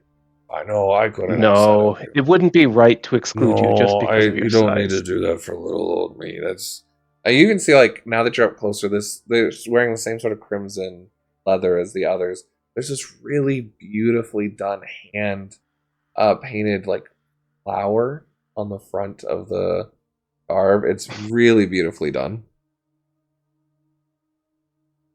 You deserve this, and he's going to cast no. reduce. Wow. Even my voice Aw. sounds a little different. It takes some getting used to, but the effect won't last long. Before so you can even, should- like, finish talking, she just goes up and gives you, like, this really strong hug. Thank you. Quite a hug. It's rather soothing. Aw. That was just really nice. I'm gonna go with the maze now. It just turns. Yeah, go to it. Dermot. You can see Dermot. That was we really definitely sweet. stay and watch. that was some good peopling right there. So It was really nice of you. I don't really know what came over me, to be honest. She seemed sad, and I wanted her to not be sad. that's called empathy, right there. Let's I don't see. know if I like it. And with a natural I think 20, it suits Maggie you. goes through the maze with the quickest time of the day. She already knew the route. It was like, I'm doing it again, and pays another 3 silver. Gets in line. And, like, does it for about 5 more times before the end of the enlarge ends. Oh. Thank you, Mr. Zellius. That was the coolest thing ever. It was my pleasure. I'm glad you enjoyed it. Your hand, like, aggressively. I don't know if you guys are gonna be around, but I'd like to maybe buy you drinks or read you some poetry if you want later. Oh. I don't know how to make it up to you. You don't need to do anything, but if you would like to do those things out of friendship, then you can count me in. I'd look forward to getting to know all of you even more. And you just see Dermot in the back. Cordelia is just standing next to Dermot, like What's with all over there? Such a big time. teary-eyed. what's with all the what is happening? allergies? Are you guys okay? It's just allergies. It's just Dermot I just pat Dermot on the back. it goes You right know into what? your dress and just Um, oh, I'm sorry, prestidigitation. And just like cleans it off real quick. So empathy suits you well. Oh, come on, Maggie. Let's you did really good, buddy. It just takes Maggie's arm and they start walking back. We're gonna get some food, but we'll see you guys later. Take care. It does feel good. I just hope it doesn't cost us the competition. I think it'll be fine. Of Only one of strength. their members did it. What was that, Kai? We got a test of strength coming up. I think we'll be fine. Right, And but there's still the. with the grand finale, though, if I need a spell and I don't have it. Well, do you want to go rest up for a bit while we look at the other things? I don't think we have enough time for me to get my arcane back. I don't know how it works for spellcasters that aren't long resters. It would take a long rest for me. Oh, so, okay. Yeah. I mean, I have pretty much all mine still. Well, I can hope. It's worth it. I mean, if you ask me, I think that was the heroic thing to do. It was. Mm-hmm. All right, Kai, your turn. Yeah, let's go do this. Perfect. You guys head over to the Aurora Watch barracks. And you approach a brick building with a sign that reads, Beef Slab Butchers. A simple table and 2 chairs have been set up outside. Both chairs are currently occupied by people wearing the armor of the Aurora Watch. Their elbows braced against their table and their hands locked in an arm wrestling duel. 24 festival goers watch them silently until SLAM! The occupant of the left chair pushes her opponent's arm to the table and the crowd erupts and whoops and cheers. The victor in this contest and the defending champion of the event is Meryl Bronzefang, an orc that seems to be dressed in the Aura Watch, but also you can tell, for those that kind of had a better kind of insight or investigation, that she's definitely, seems like the markings that she wears in her hair, she's a native of Zhigao, because of wearing some of that same similar garb, or like the markings on her face. Yeah, you see 2 other kind of like of the soldiers near her, a female drow and a male goblin that are kind of sitting off the side, onto the side, like taking wages for this. Maggie kind of seems over here, who seemed to like pull Dermot over, looking pretty excited to want to try her hand at this as well. But as they're going back and forth, you see it's a pretty close stalemate, as suddenly Maggie's now defeated by Meryl as well. Ugh. And Meryl, Ooh. Not bad, big one, not bad. I was super close there, but not quite enough. And well, it's okay. You did a really good job competing. Good luck in the rest of the competition. and kind of gets up. You see the chair creaking back to normal after her getting up. Yeah, so for any of those that wish, you kind of hear them. All right, as Meryl's going to take a break, and as we all know, Meryl only beats the best. For anyone who wants to come up and try and earn the ranks to beat the undefeated champion, you see the female drow sitting down. Now's your chance to come up and defeat the second in competition to win a chance to go against our undefeated. Kai's just like, kind of like how boxers kind of like bounce around in the ring. He's just like, and he's trying to make sure that his hands aren't all sweaty anymore as he's like psyching himself up for this. And he kind of steps forward. Yeah, all right, I'll give it a go. I pat you on the shoulder. I think you got this, Kai. And I cast guidance. Do you have subtle? No, I don't think she knows that she's casting it, to be fair. You see, You got this. you see the Crimson kind of Overwatch. Hey, no spell casting now. I know what that Cast a is. spell. We're waiting a minute before she goes up. Cast a spell? Yeah. Yeah. I felt something. She's like thinking very hard. How did I? What? What? As they're going, the other one says, "Well, while we wait, we'll take bets for the winner." And if anyone wishes to, they can make a 5 silver bet declaring who they think will win the next match. If you win, you get 9 silver, and Vars pockets 1 silver. Anybody making any bets? Would this be Oh, the that- match against the second? This is against the Like, female this drow. is- Yeah, the second. Charge, yep. Okay. Yeah, I'll make the bet as well. Why not? Yeah, I put right? 5 down. Cool. Yeah, I'll put 5 down. They wait about a minute and a half to be sure that any magic is out of Kaizen's system. And Kaizen, you can go ahead and sit down to attempt your way against this drow as this fly looks like he's ready to make his attempt to attack. Not Ready gonna to happen. counterattack. Alright.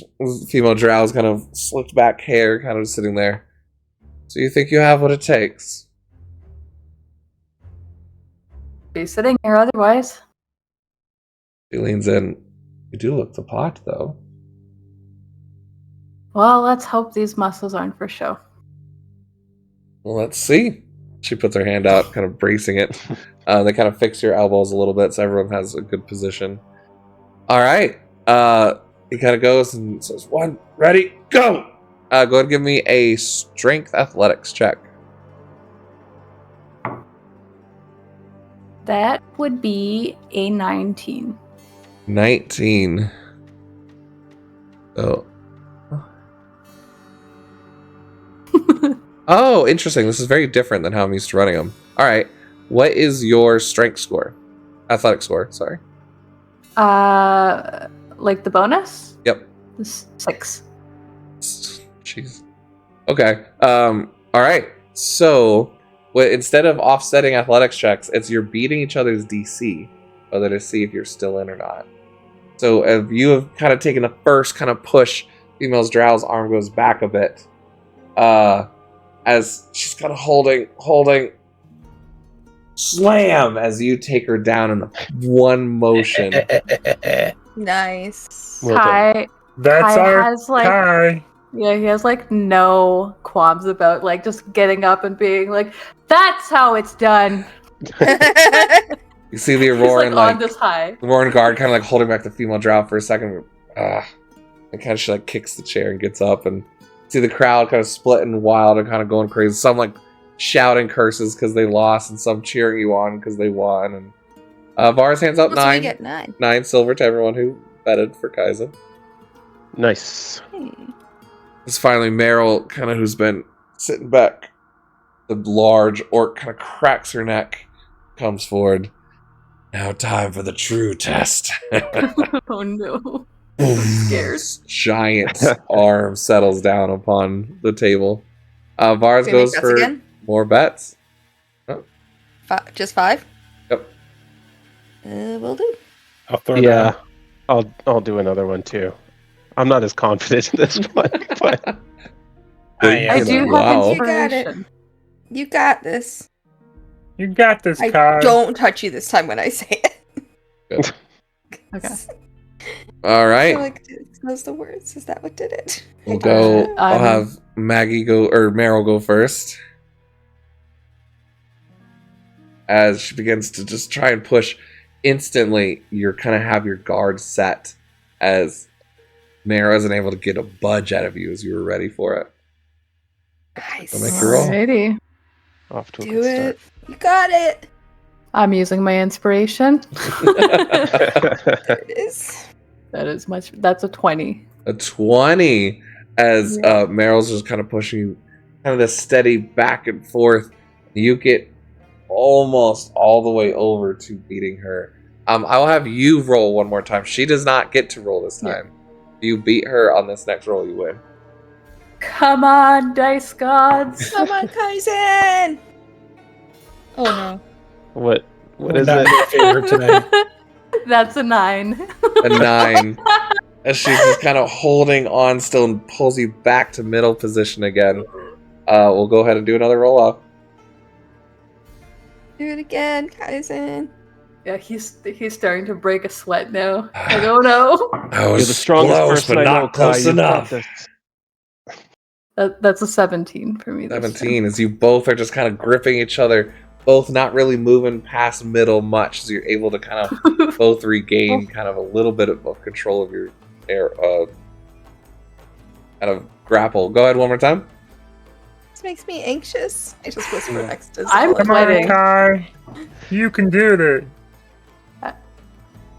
That's another 17. You both can see the veins starting to push out on both the necks of Kaizen and Meryl.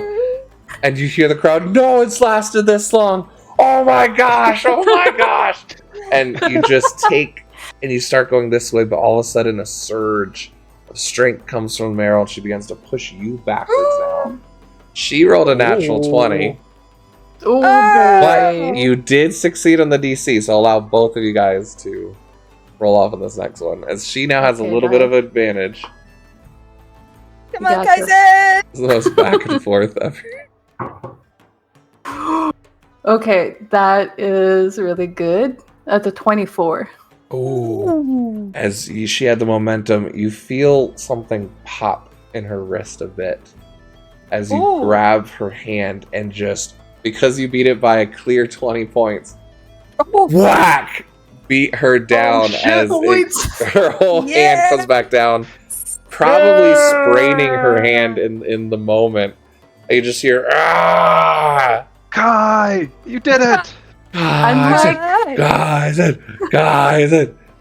you see a whole like group of like hobgoblins and orcs start putting you up on their like shoulders, and they're like, the new champion of the Jagao, the new butcher's fist. Let's go. Unlike when he had like so much energy after that first match, he's like they pretty much just hoist him up and he's just like tired out. He's completely zonked. He's like, yeah. I love it. After That's being so handled much down, fun. Meryl herself, kind of holding that wrist of hers, rips some metal off her chest and just kind of shoves it to you and says, good job. You get the medal of muscle. You can squeeze the metal tightly. Doing so gives you advantage on strength checks and strength saving throws for 1 hour. ooh. Pretty dang good. Good job there. Good job. I was concerned. We have, I believed in you. I think, one more. If you guys wanted to quickly, two more. There's the Hurting and the. the hurting and the goblins making us do their work for them. Yep. Did you want to do those, or are we going to skip those events? I'm confident about the harvesting one. I feel like maybe Cordelia or myself could do the hurting, but I don't know. We'll give the hurting one a go. I don't know what you used to hurt hurdles, but I'll turn into it. Wait, what do we hurt? What are you hurting? Turtles. Turtles. Just use Bibble. He's a turtle. He speaks the language. I only speak Common and Elvish, so No. turtles don't have a language. Do you want to do turtles or harvesting first? The turtles, probably. Let's go hang out with turtles. All right.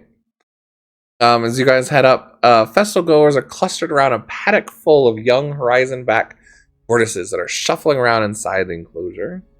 How big are they? The 15-foot tall tortoises. Oh, they're big. Literally the next line. Okay, cool. Are being- What can I turn into? are being tended by young herders who are fitting them with makeshift briddles. These individuals are overseen by a tall, attractive orc who makes sure the bridles, right? Bridle. Bridles, yeah, Yeah. are bridle. attached correctly. The orc waves at you and says, have you come to join the Horizon Back migration? There's a tortoise for each of you and a medal to be won if you make it to the end in one piece. Last year we had to rebuild only 3 houses after the festival. Yes. All right, and my name's Adam. Pleasure to make your acquaintance. Hi. We should get a group name. You really should, actually. I mean, it's a whole festival for teams. They're going to be asking your name if you win the event at the later in the evening. Well, how do you How do you decide on one of those? And you kind of hear in the background as Ayo's just kind of sitting back. She's been laughing at those who's been falling off these things. She goes, it's simple. Alliteration is usually the way to go. Crimson cloaks, obviously. The binding blades are over there. Cutting cutthroats. Dangerous daggers. But, well, that's just us at least. So, you guys you're doing this, right? Mm-hmm. All of you? Are we all doing it? We all can. Okay. May as well, I suppose. Not Research bad. chances. Respect. I Alright. won money. I won silver list. I Yeah, can't. that's silver to spend now. I can't say I won't laugh at any of you that fail, though. Just saying. This is one of my favorite things to watch. I don't see you doing it. Oh, I already brought my 2 to the end. I've already done this a couple times. Damn. Alright. As you head up, the paddock is maintained by... Adan. I'm sorry, not an Adam. His name's Adam now. He's Adam now. He supervises Nice, all of them, and says they have to go from here to the paddock on the west side of the jumble. Orders will begin training to become mounts and mobile buildings for the tribes of Jagao.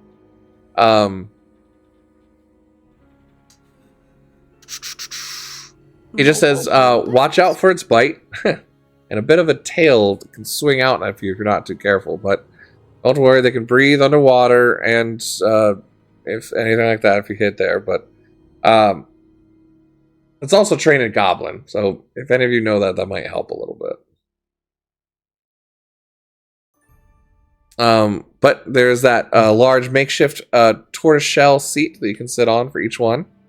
As you all climb a bunch, a few of the other people are joining up. Yeah, so all 4 of you guys are doing it? Mm-hmm. You know what, actually, this sounds a little bit too much like manual labor. I think I'll just go watch. You just hear Ayo from the back. He goes, "What are you, chicken?" No, I'm a snake man. Never mind. Can't get to him. Can you believe this guy? I don't even have feathers. What kind of perceptionist you just gave? Guy is like laughing. I love That's it. hilarious. All right. I'm going to mind link with my turtle. Because it does not have to share a language with me. That is true. And it doesn't have any intelligence requirement. Okay. I was checking. I was like, I'll give you advantage on these checks then. It's gonna looks around for a second, hearing you like, I'm kind of weirded friends. out. All right. As they open up the paddock and they all start clamoring out, it's almost like a bull ride. As you guys are trying to hold on for dear life and steer these things into the right direction. I need a animal handling check. There's a turtle and a tortoise. You're telling me? So, do these things count as beasts? They are, I believe so, actually. Should be. They should be. Yeah. Yep. Huge beasts. Okay, then I'm casting Speak with Animals again before we take off. Yep, go for I'm it. gonna be like, alright, come on, bud. I'll give you your checks at advantage as well. 21. Thank God. That didn't help. 14. 14? Is- 21? Yeah. Does the turtle get an advantage because he's a turtle? No. 11. 11? Oh, Zealous isn't doing it, that's right. No, All of you begin to go off, and Cordelia's, yours is kind of taking the front, Bibble's kind of going behind. Kaizen, you're kind of like, yeah, I got this, and all of a sudden just starts veering off in one direction, and scrapes across one of these buildings. It's just kind of wood and plaster just kind of like goes flying, and hey, watch it there! It's like a whole side of a wall opens up. There's like someone in a bathtub just being like yelling at you, as their wall's been taken down.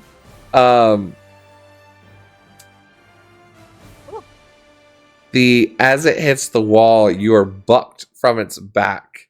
Go ahead and try and give me a dexterity saving throw.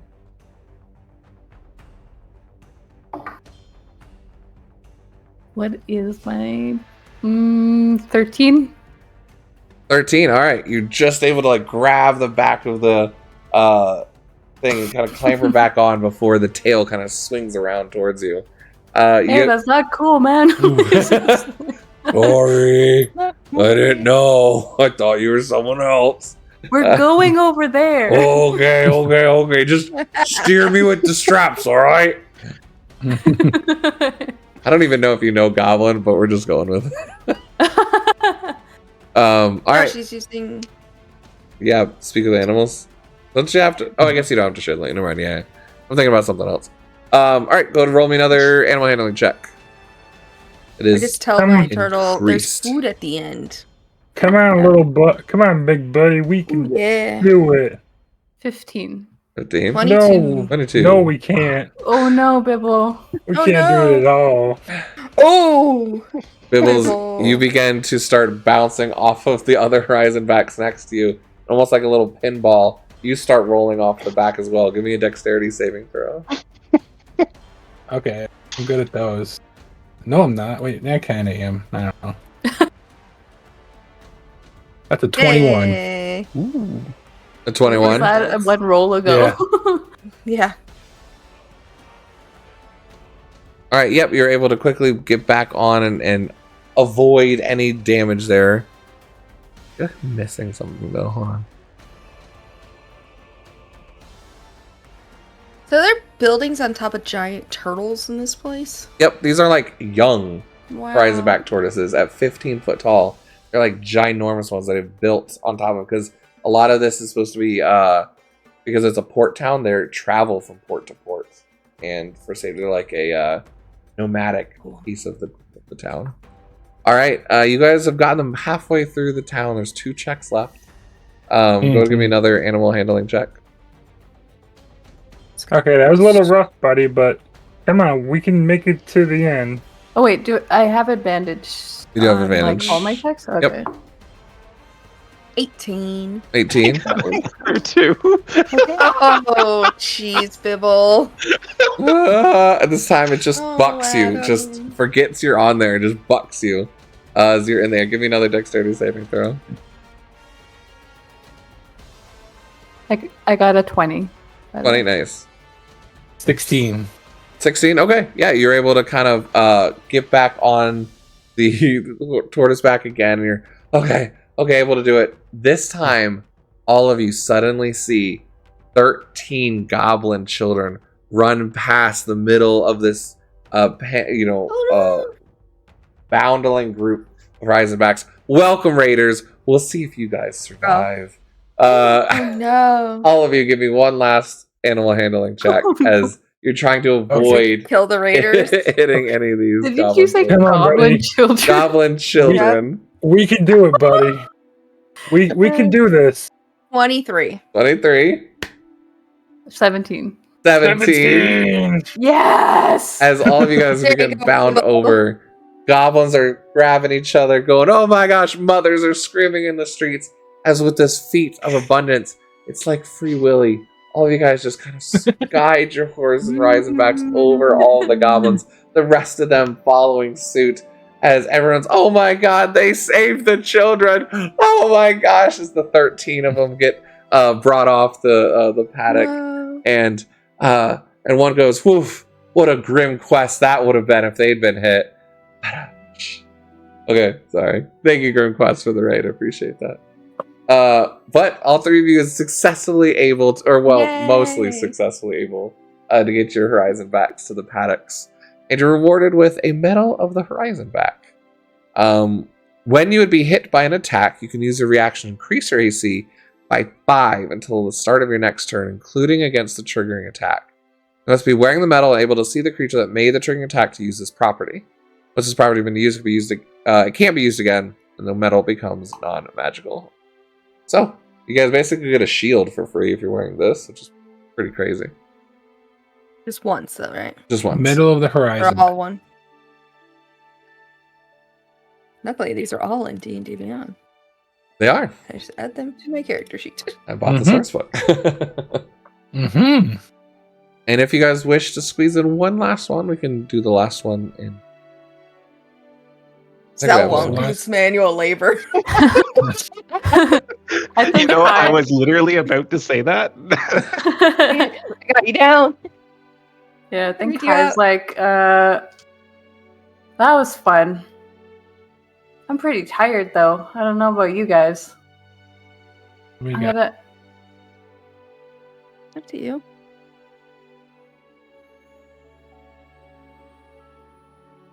Kind of the night begins to like start growing a bit dim in the twilight. You know, there's only about time for two more events before the end of the night.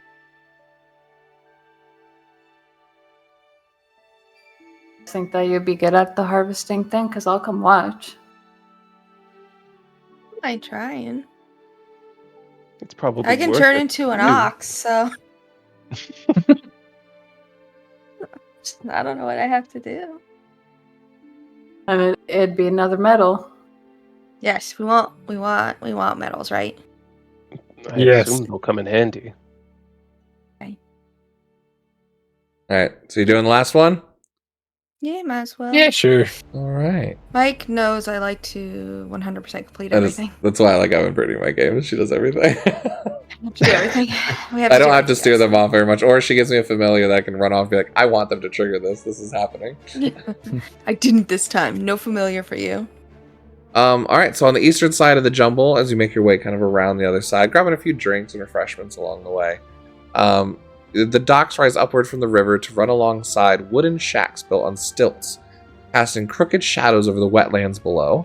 Some areas of the wetlands have been cordoned off to create rice paddies, which are now ready for harvest. Blue and green banners wave over one end of the docks, where two elderly goblin farmers preside over the contest. You know how it goes, one hollers out in a reedy voice. First team to harvest the rice from the section wins! And you're meet with Beetle and Zag. Their farm is right next to the Gakthash and Urgosh goblin clans. And every year the goblin couple uses the festival competitions as a labor-saving way to harvest their crops. Mhm. You can actually Yeah, see that goes. Irvine kind of sitting and kind of relaxing watching the things. Oh, hey guys, this will be interesting to watch too. I unfortunately failed. I didn't do so well in this one, but kind of fun to watch everyone work. What we gotta do? Oh, it's pretty easy. And it kind of like points out there's no entry fee. And you're able to pair off into twos. When a team enters the contest, you're asked to designate which is the cutter, who cuts down the stalks, and which is the gatherer, who gathers the stalks, prepares them for drying. You're each responsible for a 20-foot long, 5-foot wide strip of paddy. On go, you get to race, and it's a athletics check by the cutter and a sleight of hand by the gatherer.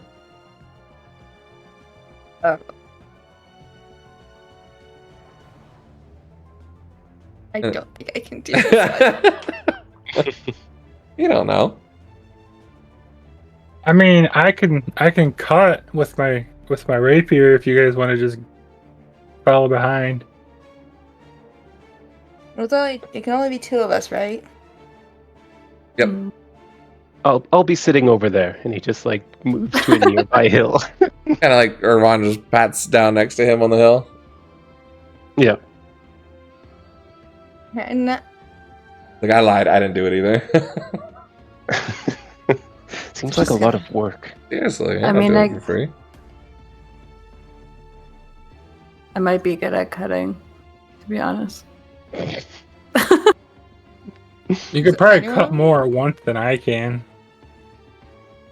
Okay, Cordelia, maybe we'll get you this medal. I might No, have one you more guys in have me. fun. I'll say you guys do it. I think you got it. I mean, I mean, if she's gonna do the cutting, you should do the gathering because you have longer arms than me. Sleight of hand. I don't know what the is rolls it will sleight of do. hand? Yeah, gathering is sleight of hand. That's Oh. you. Then You, I'll you see go. Irvine just flicking his dagger in his hand. Oh It's no. like that's you too. Okay. I don't. We got this. I'll do some cutting and Bibble will gather. Okay. All I'll just right. stuff it in my shell. So this is gonna take 5 skill checks, 1 minute per section, and So I'm rolling the best. they kind of shoot a bit of a gun off as you guys can head out. So there's your team, an orc team, and a drow team. So the cutter, Kaizen, go ahead and give me a roll. This will be athletics. That is a 14, unfortunately, but 14. All right. not bad. You do seem to be the first of 3 groups to cut down all of their stocks, though. So Bibble, you get to do a sleight of hand first.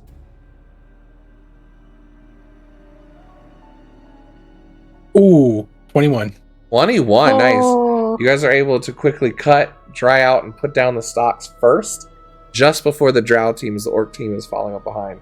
So give me another athletics. That's a 19. Again, first able to cut up. Bibble, go ahead. You're first.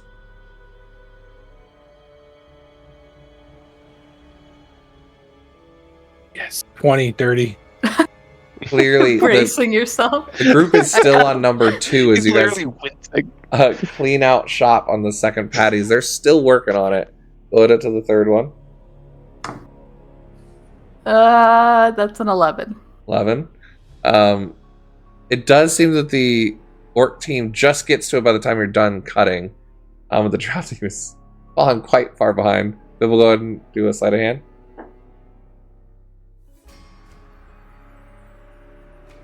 Oh, 11. So much wincing. Tight. You guys are able to clear it, dip it, and you just get before the orc team is. Orc team is getting a little bit of ground on you. They're just right on your tails. It's the fourth one. Go ahead and cut.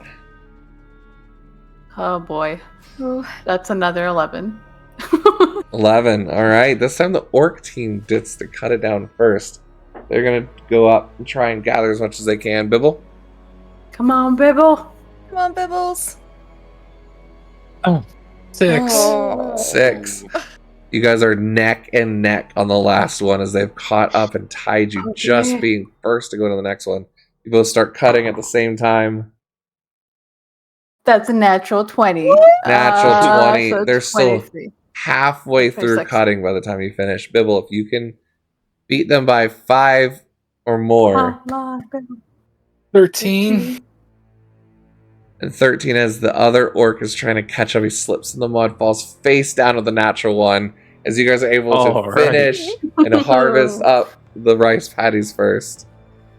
And kind of Awesome. Beetle and Zag clap. Oh my, that was quite to watch. Irvon is dying laughing at the orcs right now. Like crying on his, like he's rolling around. Cannot, like, it takes a good 5 minutes for him to stop laughing. But you guys are presented with the Metal of the Wetlands. When you use an action to trace the edge of this metal, difficult terrain doesn't cost you extra movement for 1 hour. Once the property has been used, it can't be used again, and the metal becomes unmagical. It's about this time that you all hear... Well, first, how many medals did you guys win? I'm counting All them but up. what? I got 3. Do you want the total you guys number of medals? Yep, total numbers. Yeah, so 9. We lost that one. 10. 11. As a conch goes blasting out, and everyone's, oh, the final festival, as you guys all kind of follow the herd up towards the front. You see as everyone's heading to the last kind of bastion on the Sunset Cove down by the bottom of J6 there. You can see an elderly orc dressed in deep blue robes stands atop a platform of crate. He smiles at the crowd. Mighty warriors, brilliant strategists, you've impressed us with your feats of strength, your incisive wits, and your sturdy bellies. His booms proudly with his voice. But the main event, as you know, is yet to come. Only 2 teams will be chosen to compete in the final challenge. A race through the Emerald Grotto in the depths of which the greatest prize awaits. That's where we'll pick it up next time on Call of the Netherdeep.